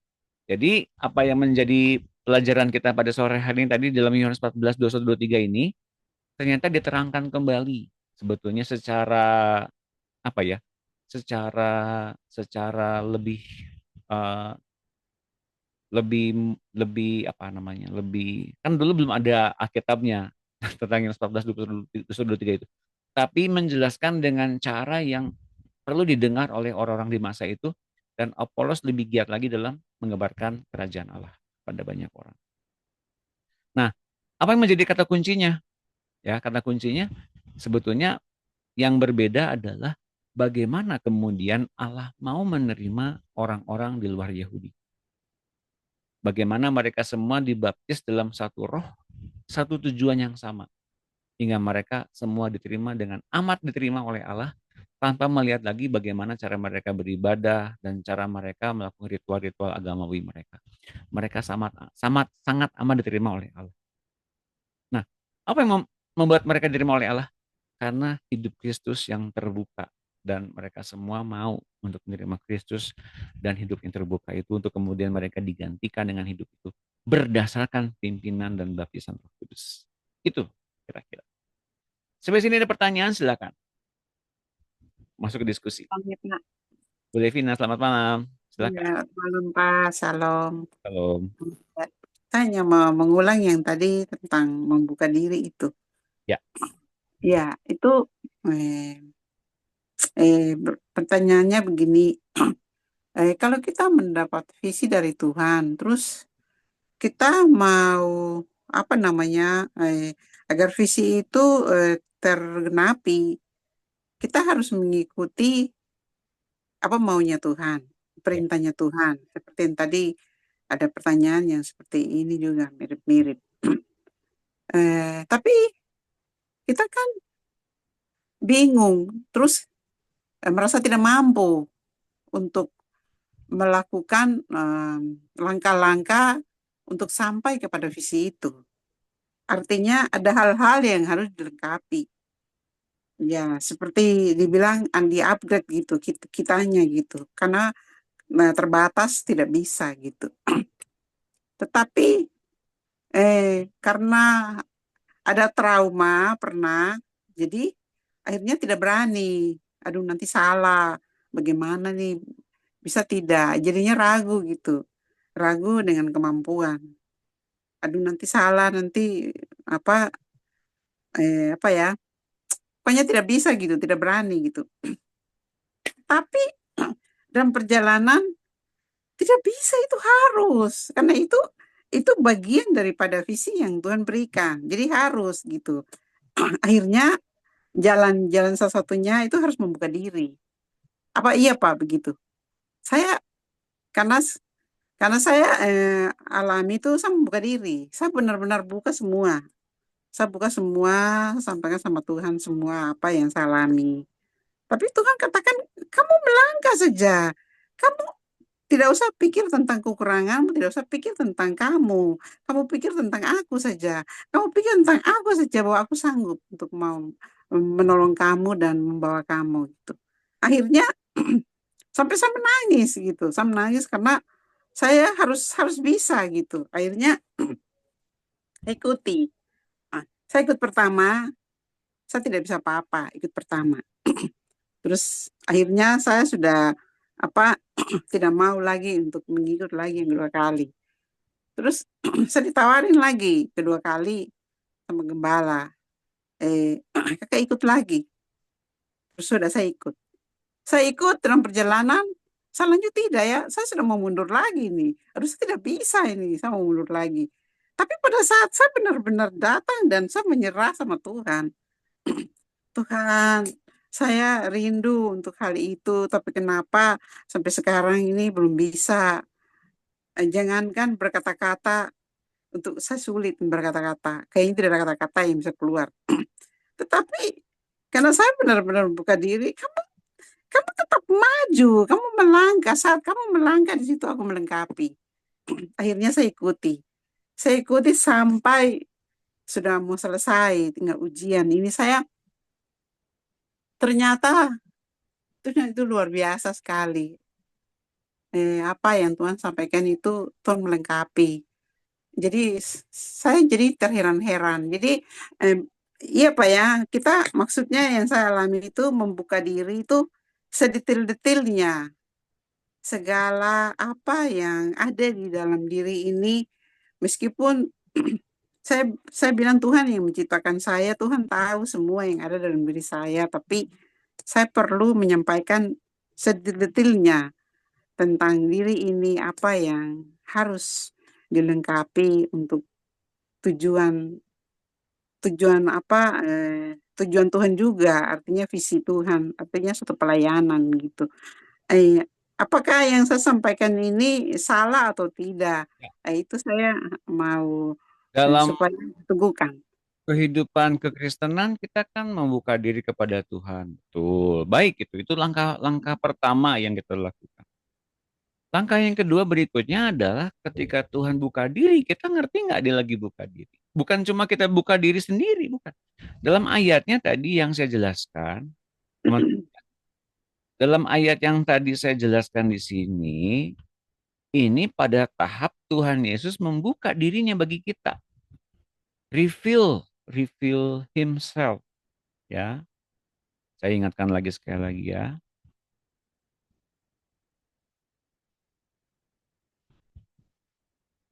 And I will passionately love him in return, and I will reveal myself to him. Ini yang buka dirinya Tuhan, bukan kita. Kemudian di tingkat perjuangan keduanya tuh kitanya yang kemudian melihat Tuhan sedang membuka dirinya bagi kita, bukan kita buka diri terus-menerus. Karena di tahap pertama kita udah tahu kita tuh lagi sangat mengasihi Tuhan, ya betul. Tapi ketika itu mengasihi Tuhan betul-betul sungguh-sungguh kita tunjukkan, jalan-jalan yang selurus itu kita harus ikutin, pelayanan kita ikutin juga, semuanya deh pokoknya yang rohani kita ikutin. Tapi begitu Tuhan membuka dirinya bagi kita untuk kita mengetahuinya, kita nggak ngerti di situ. Seringkali hidup kekristenan itu seperti begitu ternyata. Tuhannya udah buka hati, buka diri, buka hal-hal yang luar biasa dalam kehidupannya, kita nggak ngerti caranya masuk ke dalam hidupnya. Ya kan sekarang ditanyakan juga Yudas yang bukan Iskariot, kenapa sih engkau membiarkan dirimu diketahui oleh kami semua? Murid-muridnya mengerti bahwa Tuhan itu lagi buka diri kepada mereka semua. Tapi kenapa nggak ke orang lain? Nah lihat ini, loving me, mengasihiku, membuat engkau bisa lebih kuat lagi dalam mentaati perkataan. Ternyata banyak dari kita sebagai orang Kristen itu tidak cukup mengasihi Tuhan. Mengapa? Karena ternyata ketika Tuhan membuka diri lebih banyak lagi, lebih dalam lagi kita pengen masuk, kitanya nggak bisa. Mengapa? Nggak mampu, takut, trauma, khawatir, cemas.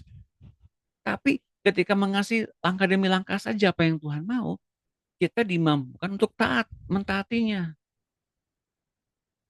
Dan kemudian bukan cuma kita memikirkan kita terus kan. Ini yang kita pikirkan, saya Tuhan gimana, saya nggak mampu, saya punya keterbatasan, saya. Tuhan bilang, dan Bapakku juga akan mengasihi kamu Lebih dalam lagi, that we will come to you, dan kami semua akan datang kepadanya dan membuat engkau jadi kediaman kami. Jadi kalau ternyata di tingkat kedua kita masih memikirkan, saya gimana? Saya nggak mampu. Saya keterbatasannya banyak. Itu kita nggak mungkin mampu memasuki hidup Tuhan. Nggak mungkin. Keterbatasannya di situ. Memang kita nggak mampu kok. Tapi yuk selangkah. Mau nggak? Karena mentaati Tuhan, dia berikan kepada kita kekuatannya untuk lebih mentaati Tuhan. Gitu loh, Bu Devina.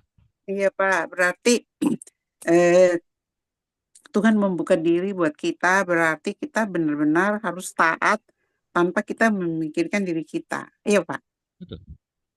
Jadi kita jangan lagi mikir bisa tidak, jalan saja.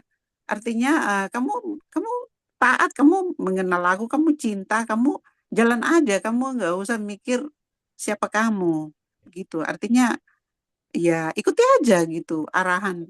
Oke. Iya, Contoh, orang kedua setelah Yesus yang bisa jalan di atas air. Siapa? selain Petrus, Pak. Petrus, betul ya. Mengapa Petrus bisa jalan di atas air setelah Yesus Kristus? Kan kita bilang, kan dia Tuhan. Terus bilang sebagai manusia nggak Tuhan? Ketika dia datang sebagai manusia, manusia lah. Tapi Petrus itu ketika melihat Tuhan, guru, itukah engkau? Aku akan ke situ, boleh nggak? Silakan ke sini. Dan dia jalan.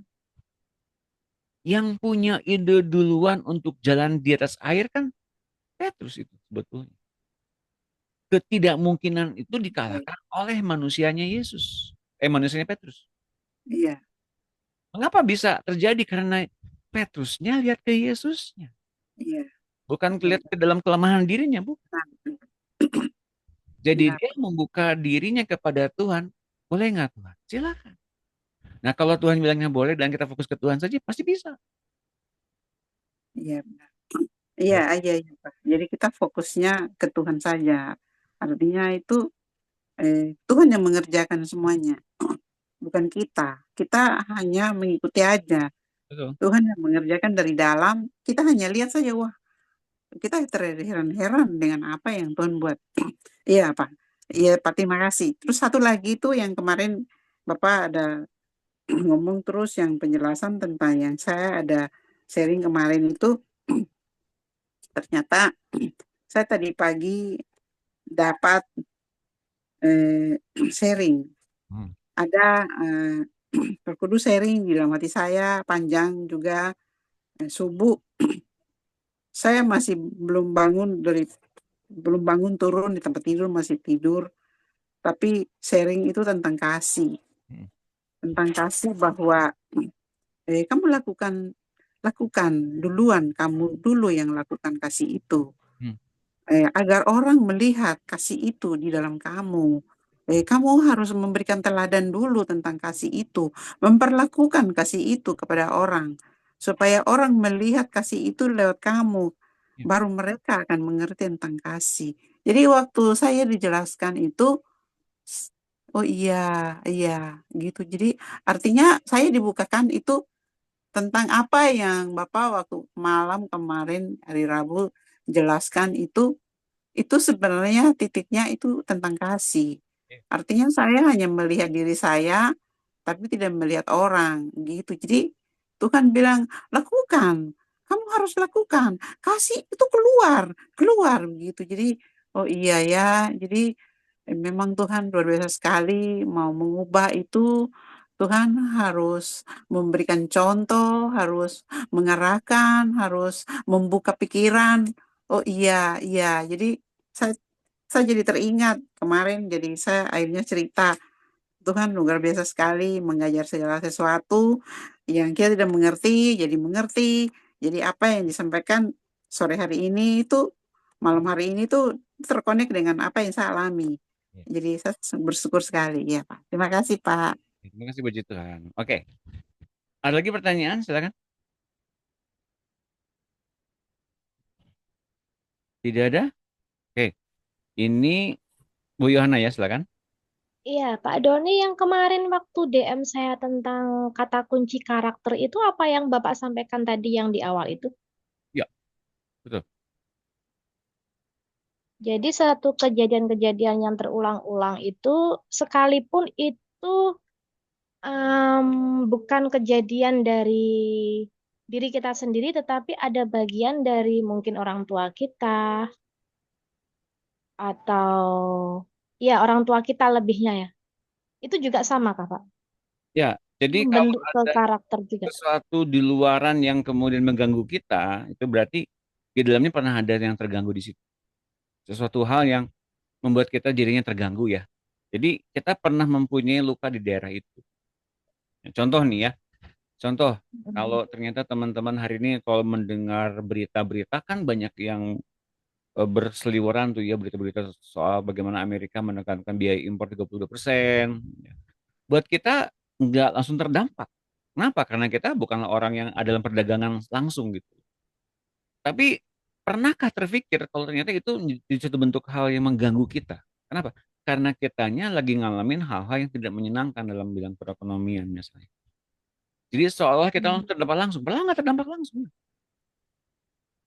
Serius. Dan kalau boleh dibilang bahwa orang-orang yang terdampak hanya orang-orang yang berpenghasilan atau yang punya simpanan 100 juta ke atas. Itu nggak terdampak.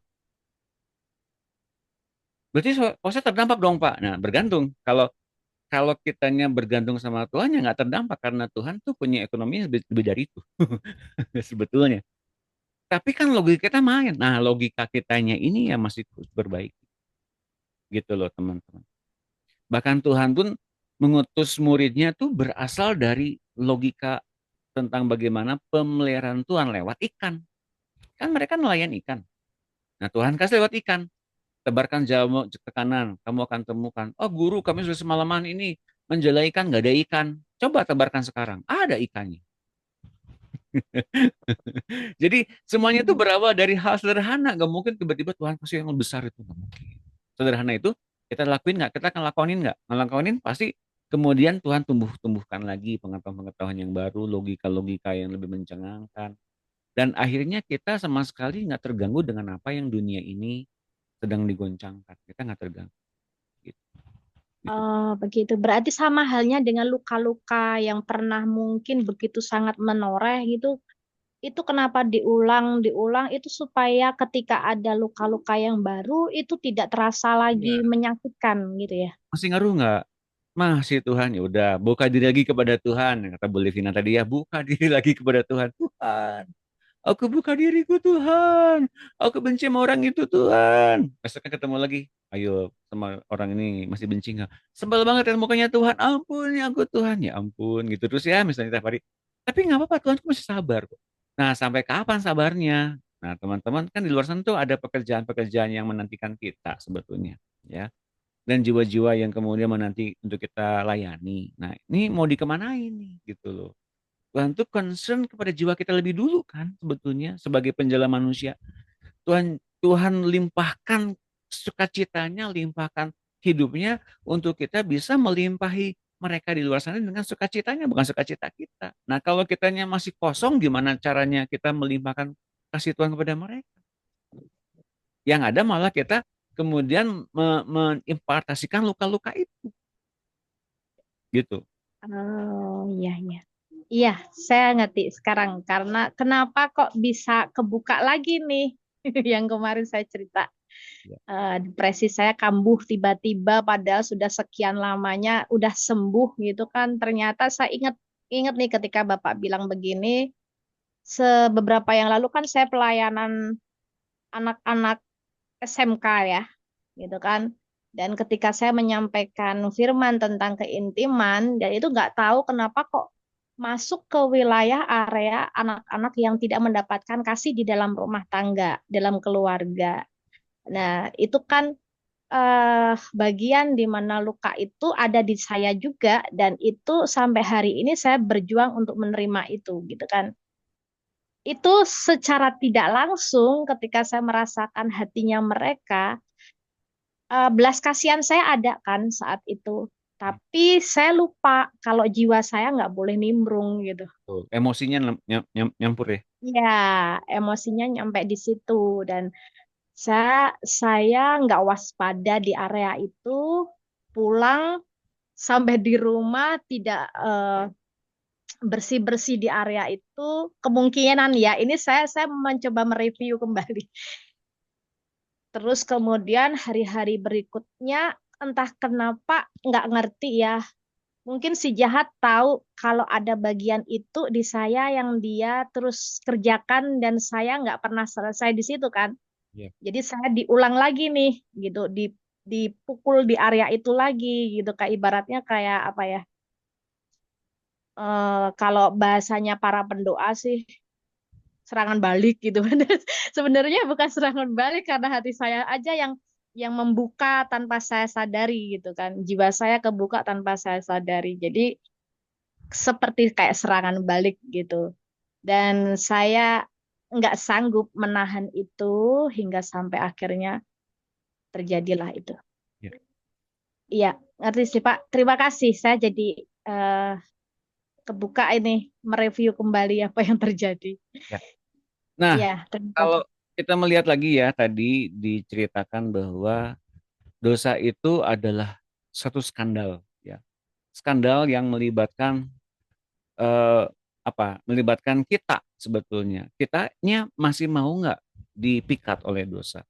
Kitanya masih mau nggak diserang oleh dosa? Kitanya masih mau nggak dibikin perangkap oleh dosa? Ya, kalau masih mau berarti kita masuk lagi berulang-ulang ke wilayah itu. Nah, firman Tuhan dalam Markus 5 itu, bila matamu menyesatkan kamu, cungkilah itu. Lebih baik daripada kamu lebih baik kamu masuk ke surga dengan hilang satu mata daripada dengan dua mata kamu masuk ke neraka. Hilang satu mata ke surga tapi dengan dua mata kamu masuk ke neraka. Jadi untuk lebih jelasnya, ternyata dengan tanda kutip dengan perbuatan yang sangat cepat dan instan, kalau ternyata mata kita menyesatkan kita, lebih baik mendingan cungkil mata kita. Kalau tangan kita menyesatkan kita, mending kita potong tangan kita. Itu kata firman Tuhan seperti begitu. Nah, tapi kan kita nggak mungkin tega mencungkil mata kita, bukan? Mana mungkin kita tega memotong tangan kita sendiri, bukan? Ya, kita juga nggak bisa berkuasa untuk kemudian menyingkirkan daging kita, bukan? Karena sebagian dari kenikmatan itu ada di dalam daging, bukan? Nah, oleh karena itu maka Tuhan bilang, sebetulnya bukan masalah cungkil, potong dengan seperti itu sadisnya, salah tangkap. Tapi lihat ini teman-teman, ngerti nggak dosa itu adalah perangkap? Ngerti nggak dosa itu adalah serangan si jahat? Ngerti nggak dosa itu memerangkap kita untuk kita terpikat kepada dia? Itu skandalnya si iblis yang dibangun kepada manusia ini. Lah, tapi kan kita bukan manusia, kita punya kuasa jadi anak-anak Allah, bukan? Jadi artinya biarkanlah itu jadi satu bentuk dosa dan tetap dosa. Tapi kita nggak usah terpikat ke sana. Tidak usah ngerasa terserang. Nggak usah ngerasa tertuduh untuk kemudian terperangkap. Jangan. Itu mah tetap ada. Dalam diri manusia tetap ada. Tapi kan ingat, kita bukan manusia yang bisa dengan mudah terperangkap dalam perangkap dosa. Nggak mudah terkena serangan si jahat. Nggak mudah untuk kemudian kita terpikat dengan dosa, bukan? Nah, makanya ketika Tuhan bukakan hatinya, ya, masuklah ke kedalaman hatinya dan kerinduannya. Kejar itunya, maka kita bisa mendapatkan kasih dan kita mendapatkan empowers dari Tuhan. Ingat, kuasa dari Tuhan untuk diperlengkapi Tuhan agar kita semakin taat kepada Tuhan dengan menuruti Dia. Jadi ketaatan bukan datang dari kita sendiri, Tuhan. Tapi ketaatan datangnya dari paksaan untuk ikut Tuhan, tetap ikut Tuhan akhirnya, dan kemudian bisa mengerti bahwa Tuhan mengempower kita untuk mengatasi dosa dengan ketaatan kita kepada Dia. Jelas ya teman-teman? Jelas ya Bu Yohana dan teman-teman yang lainnya? Iya Pak, terima kasih untuk penjelasannya. Ya. Jadi jangan takut, semua akan mengalami hal-hal yang kok dia seperti begini, kok ketemu dengan masa lalu saya ya. Semua akan begitu, even saya pun demikian. Tapi kalau kita masuk lagi ke wilayah yang lain kan berarti kita mengerti ada titik baliknya ke sana tuh apa? Perasaan kita. That's why bukan artinya kita nggak boleh nonton film, nonton bioskop ya, bukan. Tapi kalau kemudian kita melibatkan perasaan kita jadi gemes sama pelakunya, berarti kita masih punya emosi yang bisa ditunggang balikan oleh si jahat. Bukannya emosi itu mestinya stabil, Pak. Ya, bukan robot juga kan gitu ya. Tapi ingat ya, ada bagian-bagian kita kalau gitu dicampur adukan dengan kenyataan dan ketidaknyataan, kefanaan dan keabadian, kita bisa mengerti. Belas kasihan emosi itu bisa dilibatkan ke arah mana? Bukan ke arah hal-hal yang kemudian kita bisa expense dengan mudah gitu loh. Misalnya nonton film jadinya emosi dan sebel. Sebel seharian sama orang ini apa di film itu. Nah, itu berarti ini kita nggak nge-expense emosi kita ke tempat yang benar. Coba kalau kita punya orang yang didoakan seperti sekarang saya kemudian berteman dengan teman-teman di sini. Expense emosi saya untuk mengasihi Tuhan dibagikan pada teman-teman gitu. Expense saya digunakan untuk waktu untuk Tuhan membangun saya pun dibangun juga pada teman-teman di sini. Teman-teman di sini nangkep nggak apa yang sedang Tuhan mau? Kalau teman-teman sekarang ini mendapatkan, aduh saya pengen nanti minggu besok ya pagi-pagi benar saya mau satu doa, saya rindu banget ketemu sama Tuhan sore subuh nanti. Itu artinya acara ini memberkati Bapak Ibu sekalian. Lebih dari itu bahkan acara ini Tuhan yang tuntun kita semua untuk akhirnya kita bertemu dengan Tuhan. Karena Ia sedang buka hatinya untuk kita semua. Ini bukan acara untuk kita kemudian ingin kesaksian sana sini, bukan. Tapi untuk bagaimana Tuhan akhirnya terbuka bagi kita dan kita mau masuk ke dalam hidupnya Tuhan. Gitu teman-teman ya. Jadi kalau teman-teman punya kerinduan yang kemudian besar secara instan di situ, berarti emosinya lagi di-expense ke arah sana dan itu baik buat kita. Kenapa? Karena kalau kita meliputi diri kita dengan diliputi hati kita dengan belas kasihannya Tuhan, dengan perasaan Tuhan, kita pun akhirnya punya kesempatan untuk satu tubuh, satu roh dengan Tuhan Yesus dalam tubuh jasmani ini. Luar biasa bukan? Oke, sudah jam 7, kita akan akhiri. Oh, Bu Enda mau bertanya boleh, silakan. Ya, boleh Pak. Boleh, silakan. Ya, saya dari yang penjelasan Pak Doni ya, dari mulai saya masuk tadi, apakah dia bisa berkaitan sama dengan pembacaan di Filipi 2 ayat 12, Pak? Iya. Tentang kerjaan Perasaan keselamatan. Kristus, ya? Iya, jelas. Ya, satu lagi Pak, mengenai tadi Pak Doni menjelaskan tentang pekerjaan yang berulang-ulang dan ada kaitannya tentang saya ya pekerjaan sekuler.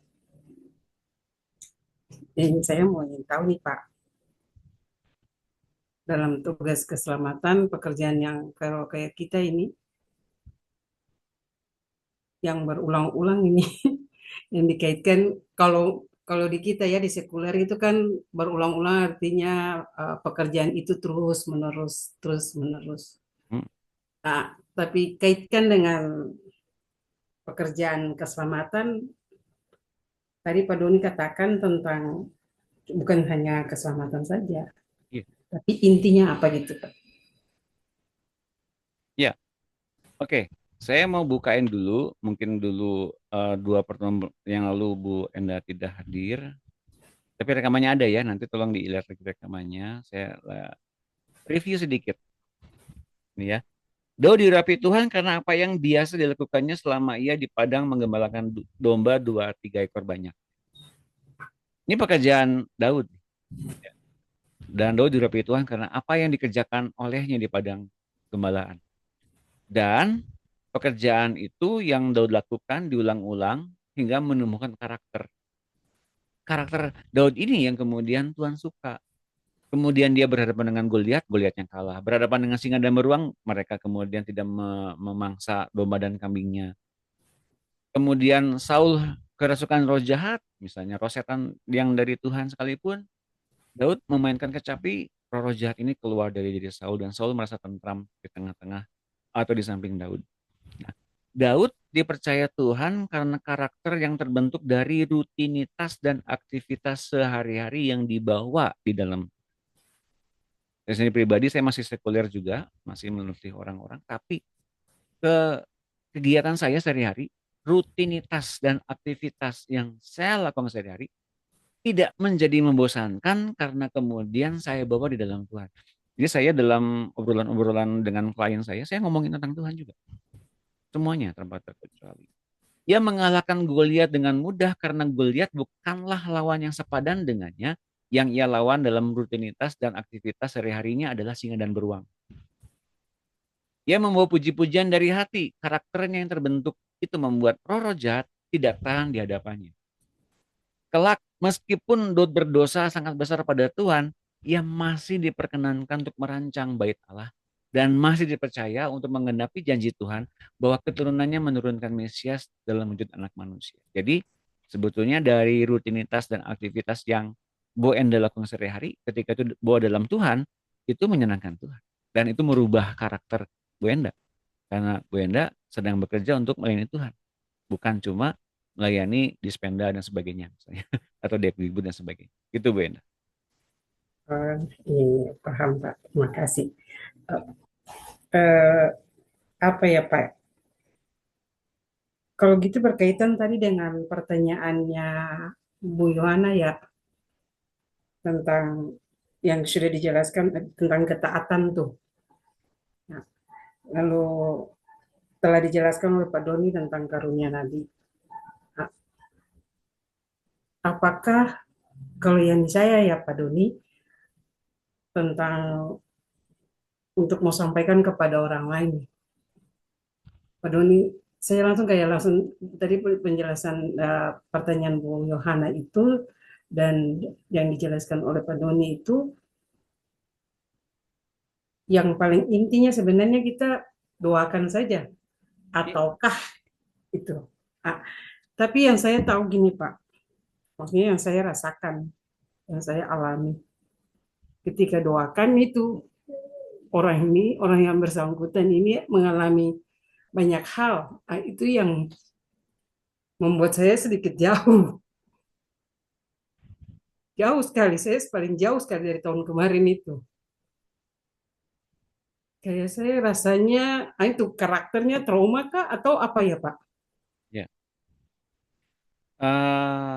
Sangat aman sebetulnya menurut saya kalau kemudian kita dapat pernyataan tentang seseorang, meskipun itu dalam visi atau dalam mimpi sekalipun, seakan-akan kita urgent untuk menyampaikan ini pada orang ini. Sebenarnya enggak urgent. Kenapa enggak urgent? Karena kita lebih dulu diberikan pengertian oleh Tuhan. Selanjutnya, apa yang mesti saya lakukan Tuhan? Nah, perlu ditanya. Kalau kita nggak tanya sama Tuhan, cenderung kitanya jadi ini urgent untuk memberikan ini kepada orang lain. Sebenarnya nggak usah juga. Tuhan, apa yang mesti saya lakukan? Saya doakan? Atau bagaimana? Karena biasanya yang saya temukan hari-hari ini, pernyataan-pernyataan Tuhan tentang seseorang itu, ya biasanya itu ternyata lebih banyak dulu berlaku untuk saya pribadi. Saya diubahkan dulu.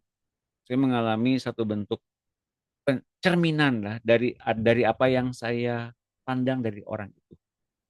Seolah-olah saya mesti menyampaikan visi misi Tuhan kepada orang ini. Padahal sebetulnya visi misi Tuhan bagi saya dari orang itu apa? Artinya saya punya point of view, punya pandangan yang mungkin saja salah tentang orang ini. Nah, itu bisa saja seperti begitu. Jadi yang saya lakukan adalah pertanyaannya adalah, Tuhan, apa yang mesti saya lakukan? Dan biasanya yang kemudian dia jabarkan adalah pengajaran. Dari pengajaran yang saya dapatkan, saya mengerti. Akhirnya saya mesti doakan apa. Jadi nggak pernah langsung ke orangnya. Nggak. Gitu Bu Enda. Iya Pak. Ini yang bilang tadi Pak Doni bilang yang harus saya langsung doakan saja ini. Ya. Yang takutnya itu ketika sudah doakan secara pribadi ya untuk saya sendiri aja bisa kejadian kecelakaan, ada hal-hal yang tersakiti. Makanya dari situ saya mulai menjauh. Kayak saya takut mau ingin taat nih gitu. Saya sudah dibangunkan untuk doa nih. Ya, kalau Itu gitu jatuhnya jadinya Ibu gitu. menjadi bentuk Trauma atau apa ya? Kalau jadinya begitu, Ibu jadinya bentuk tertuduh karena lalai untuk kemudian jadinya menjadi hamba Tuhan. Itu bukan yang Tuhan inginkan.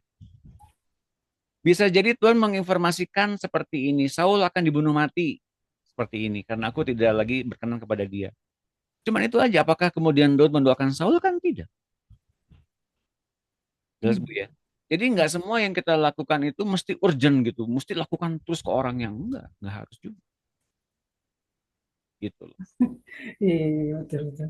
Jadi berarti sebenarnya ya harus taat aja, ikut saja gitu ya. Betul. Nah, satu hal yang mesti saya dorong dari semua teman-teman pendoa di sini adalah karunia Nabi tunduk pada nabi Nabi. Artinya kita yang pegang pegang apa namanya? Pegang keputusan sebetulnya. Tuhan memberikan kepada kita satu gagasan, satu ide, satu pengajaran, satu bahan doa.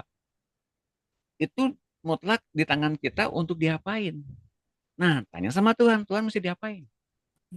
Nah, Tuhan seringkali nguntun kita untuk belajar dulu dari apa yang kemudian apa yang kita dapatkan visinya, bukan langsung ngomong sama orangnya gitu. Enggak pernah gitu. Ya, saya tidak pernah gitu, Pak. Iya. Karena saya pernah ingat yang Pak Doni sudah menjelaskan itu waktu ya berapa itu masih di FB ya. Saya masih mulai belajar dari FB itu. Ya. Saya langsung tidak pernah tapi saya berdoa doa sendiri aja. Cuma kejadiannya yang saya alami mulai dari saat tahun kemarin itu langsung terjadi gitu. Itu yang membuat saya takut sekali. Ya. Karena berulang-ulang itu, Pak, bukan Ya. satu kali. Jadi dari situlah saya mulai tidak ada lagi. Nah, kayak tidak mau doa lagi, kayak sudah dibangunkan Tuhan untuk biasanya doa pagi. Terus terang saya tidak ikut Pak Doni. Saya tidak mau, saya takut. Saya seperti kayak apa ya dibilangnya gitu, gelisah gitu. Tapi saya dikasih waktu, saya tidak tahu kenapa ya, tapi Tuhan kasih saya penglihatan bahwa kamu itu selalu didoakan oleh nabimu. Oh berarti saya tahu, oh berarti saya ini selalu didoakan seperti tadi yang ditanyakan oleh Yohana itu, oh doanya yang paling inti itu memang untuk mengubah seseorang itu dari doanya. Oh berarti saya punya pimpinan yang bisa doakan saya. Itu mungkin ya ini di FB ini saya ikut dari FG ini, Pak Doni ya, terima kasih. Cuma yang saya rasanya apakah itu menjadi suatu bahan trauma bagi saya? Betul. Biasanya jadi bahan trauma yang kemudian kita mundur di pelayanan, mundur di aktivitas Ya, kita. benar. Saya mundur, Pak. Saya mundur sama sekali. Saya kadang-kala tidak mau ke gereja. Saya sudah minta turun dari majelis itu. Kejadian itulah yang membuat saya tidak mau lagi. Ya, karena bukan satu kali, Pak. Berulang-ulang. Berapa kali, sekali setiap saya doa itu kejadian. Karena Dan bukan, Pak. Gini, saya mintanya dulu, Pak. Maaf, mohon maaf. Tapi di saat saya dikasih doa lain, saya ingin doa yang lain. Ini saya ada intinya mau ingin doa yang lain, bukan doa yang sebenarnya yang terjadi ini. Tapi selalu saya dikasih kesempatan untuk doa yang itu. Makanya kejadian, Pak. Makanya dari situlah saya mulai merasa apakah saya ini ada apa gitu ya. Saya kayak seperti takut, gelisah. Akhirnya doa pagi. Mau hampir ke kantor aja saya tuh hampir tidak mau kayak seperti kayak tidak mau doa-doa gitu, Pak. Tahun kemarin itu saya alaminya. Makanya saya rasa sesuatu itu, apakah saya ini jauh dari Tuhan? Saya bilang gitu. Apakah saya ini rasa saya kosong itu? Saya lupa bahwa saya diberi nafas ini sebab anugerah Tuhan. Apakah ini kekuatan saya? Saya sampai mengatakan begitu, sampai berbicara sendiri-sendiri. Makanya saya rasanya traumanya di situ, Pak. ya, Bukan karena apa-apa sih, tapi saya rasanya dari situ. Karena bukan satu kali, dua kali, bukan ulang-ulang. Dari saat itulah saya mulai rasanya seperti itu, Pak. ya. Saya mau liatin gambarnya buat teman-teman di sini agar bisa melihat. Ya. Saya liatin gambarnya dulu.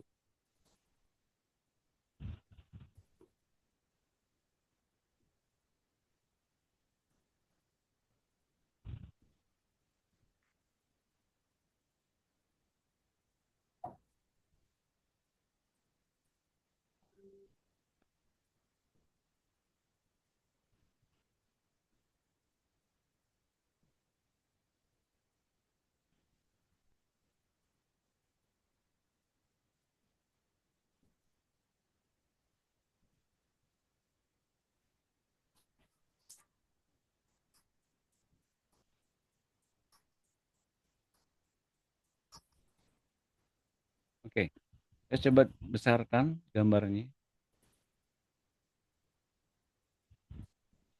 Nah, mudah-mudahan terlihat. Diangkat sedikit, Pak. Gitu ya. Nah, kuasai bersama dengan Roh Kudus ya. Apa yang kita bisa kuasai? Nah, ada gambar manusia di sini, ada isinya kepala kita. Ya, atau bukan kepala kita lah. Di dalam kita. Di dalam kita ini yang bisa kita atur kebaikan kita, fokus kita, tujuan kita, bagaimana kita mengasihi diri kita sendiri, bagaimana batas-batasnya seperti apa yang bisa mempengaruhi kita di luar sana, mindset kita, effort kita, sikap kita, itu kita bisa kita atur sendiri. Tapi ada di luar sana yang nggak bisa kita atur, misalnya pendapat orang lain, atau sibuknya di luar sana, politik yang terjadi di luar sana, cuaca, musim-musim, kemudian apa keinginan keluarga ya, keinginan keluarga, perasaan-perasaan orang lain. Seberapa lama hal ini bisa terjadi gitu ya? Eh, hasil dari apa yang kita upayakan, masa lampau, apa saja yang terjadi di luar sana, drama-drama apa yang terjadi itu di luar kuasa kita untuk kita atur. Tapi rupanya emosi kita seringkali, perasaan kita seringkali, rasa terduh kita ini muncul karena kitanya seakan-akan kita bisa atur semuanya. Tapi kita nggak bisa atur semuanya. Nah, yang bisa kita atur adalah effort kita, mindset kita, boundaries kita. Terutama boundaries ya, yang di bawah ini, yang sebelah kanan ini. Karena ini boundaries ini berupa satu apa? Satu batasan. Segimana kita bisa menyikapi semuanya itu. Respon gimana yang bisa kita lakukan. Makanya saya mau kasih tahu. Yang berupaya untuk kita punya emosi, punya perasaan ini jendelanya dari mana? Dari apa yang kita visual, kita lihat. Contohnya yang paling banyak adalah film. Ya, film ini melibatkan emosi. Di mana-mana film itu melibatkan emosi. Nggak mungkin film itu hanya untuk apa namanya ya, untuk senang-senang aja, nggak mungkin. Di mana ada emosi terbentuk, di situ keberhasilan si film ini bekerja. Dan siapa yang berperan di dalam semuanya itu. Oke, jelas ya. Jadi ingat ini, kalau ternyata Tuhan berikan kepada kita visinya itu bisa kita kemudian atur, bisa nggak? Nggak bisa. Visinya Tuhan bisa kita atur. Dari mana datangnya, kapan bisa masuknya, nggak bisa. Tapi yang kita bisa atur respon kitanya. Ya. Respon kitanya gimana, boundaries kitanya gimana, apa yang perlu kita lakukan hari ini, besok, atau mungkin tahun depan, mungkin jangka waktu tertentu Tuhan ingin kita begini, jangka waktu depan kita Tuhan inginnya begini dalam diri kita, jangka panjangnya Tuhan pengennya apa, mungkin Tuhan atur demikian rupa kalau kita bisa tanya sama Tuhan sedetail dan sedalam itu. Dan ini bergantung dari seberapa banyak kita jalan bareng dengan Tuhan. Nah, kalau kemudian jalan bareng dengan Tuhan itu ditandai dengan berbanyak curigaan, terlalu banyak prasangka dari kita kepada Tuhan, tentu saja yang muncul kemudian ide dari si jahat. Seolah-olah muncul ini datangnya dari Tuhan, padahal bukan. Sekali lagi, kalau Tuhan nyuruh kita ini dan itu, tapi kita nggak mau, dia kan tetap nggak akan maksa kita untuk kita melakukannya. Serius. Jadi kita bisa mengerti Tuhan itu setia, Tuhan itu kemudian mempunyai satu pandangan yang segimana dalam kepada kita, bergantung dari bagaimana kita kemudian membuka diri kepada Tuhan yang pertama, dan kemudian segimana Tuhan membuka diri kepada kita. Nah, yang keduanya itu memang seni atau satu hubungan yang nggak bisa berjalan hanya bisa 1-2 bulan. Nggak bisa. Tapi itu butuh satu koneksi yang sangat kuat, yang didasari oleh trust, bukan cuma belief, tapi trust. Apa itu trust? Percaya bahwa Tuhan adalah perancang yang sempurna satu-satunya. Gitu. Dan trust ini hanya bisa terjadi di antara dua sahabat yang saling berdekatan. Pasangan gak mungkin trust, gak mungkin. Tapi kalau pasangan yang dekat sekali, ini akhirnya tumbuh trust. Gitu. Bu Enda dan teman-teman yang lain. Jelas ya? Iya, Pak. Makasih. Oke, Pak. Ya. Jadi ingat ini yang di dalam yang diubahkan. Yang di dalam yang diubahkan tentu cara pandang kita tentang hal yang di luar bisa pun diubahkan sesuai dengan boundariesnya kita, batasannya kita. Ya. Oke. Saya akan Thank you, tutup. Pak. Ya, saya akan tutup. Malam hari ini yuk kita doa. Bapak Segawi, terima kasih kalau malam ini kami boleh buka hati, kami boleh buka pikiran kami boleh membuka setiap kemungkinan-kemungkinan yang ada dalam bahkan kekhawatiran kami, kecemasan kami, ketakutan kami, bahkan trauma-trauma kami di masa lampau, kami boleh terbuka kepadamu. Dan kami boleh menerima bagian-bagian yang diperuntukkan bagi kami untuk melangkah dalam iman pada malam hari ini. Dan kami bersyukur Engkau setia dalam setiap penggenapan janji-Mu. Kalau kami diberikan kuasa, kami diberikan otoritas sebagai anak Allah, kami mau melangkah semuanya dalam ketaatan kami kepada Tuhan Yesus. Dan silakan Engkau Bapa yang tuntun kami, untuk kami senantiasa melekat kepada Tuhan Yesus. Roh Kudus silakan Kau tuntun kami untuk kami mempunyai powers, untuk kami taat sepenuhnya pada Tuhan Yesus. Kami tidak dilibatkan dalam berbagai-bagai perasaan yang berkecamuk di masa lampau, tapi kami mengerti bagaimana yang sedang dikerjakan oleh-Mu dalam diri kami untuk ikut Tuhan. Semuanya diikat dalam nama sejahtera, kesembuhan batin, pembenaran, dan kekudusan yang mutlak. Dan makasih Roh Kudus kalau kami boleh Engkau urapi untuk menjadi pengikut dan menjadi anak Allah senantiasa, menjadi teladan Allah yang luar biasa, sehingga kami semua boleh menjadi anak Allah yang meneladani Kristus dengan indah dalam kehidupan kami di dunia ini. Dan buang segala rasa cemas, takut, khawatir, bahkan rasa kurang diri kami untuk kami mengikuti Tuhan Yesus. Kami masih kurang ini, kurang itu. Bahwa kami dilihat sempurna oleh Bapa karena kami diperlihatkan Kristus yang ada di hati kami untuk kami turuti. Kami mau menurut setiap apapun yang Tuhan suruh, meskipun itu hanya sebatas baca kita, berdoa, bangun, atau makan saja. Dari ketaatan itu akan banyak kuasa yang muncul. Semakin taat, semakin mendalami, dan semakin hidup Kristus itu membuka hatinya, dirinya, bahkan akal budinya, bahkan perasaannya, seluruhnya. Kesempurnaan Kristus itu ada dalam tubuh jasmani dan bahkan dalam hidup kami. Terima kasih Tuhan Yesus, kami boleh mengenal Engkau. Dan kami boleh explore semuanya dengan manis bersama-sama dengan Engkau, tanpa ada ketakutan, kecemasan, kekhawatiran dari diri kami. Kami tahu bahwa Engkau adalah Tuhan yang sempurna. Engkau adalah kakak bagi kami semua. Makasih Tuhan akan kesetiaan-Mu dalam nama Tuhan Yesus. Kami bersyukur. Haleluya. Amin. Ya, kita berfoto bersama dulu. Ya, hindarkan takut ikut Tuhan ya. Memang ada risikonya, tapi tetap dalam Tuhan tetap aman. Yang mau difoto, dibuka videonya silakan. Mana ada yang nggak bisa dibuka? Oke, Bu Yunike, Bu Made, Pak Eko, silakan Bu Levina, Bu Emi, Bu Yohana. Siap, yuk. 1, 2, 3. Satu lagi ya, 1, 2, 3. Terima kasih Bu Enda, Bu Yunike, Bu Made, Pak Eko, Bu Levina, Bu Yohana, Bu Emi, Pak Ari. Terima kasih Pak Doni. Terima kasih Pak Doni. Terima kasih teman-teman. Terima kasih Pak Doni. Selamat weekend. Selamat libur udah beres. Besok ada aktivitas. Selamat beraktivitas lagi.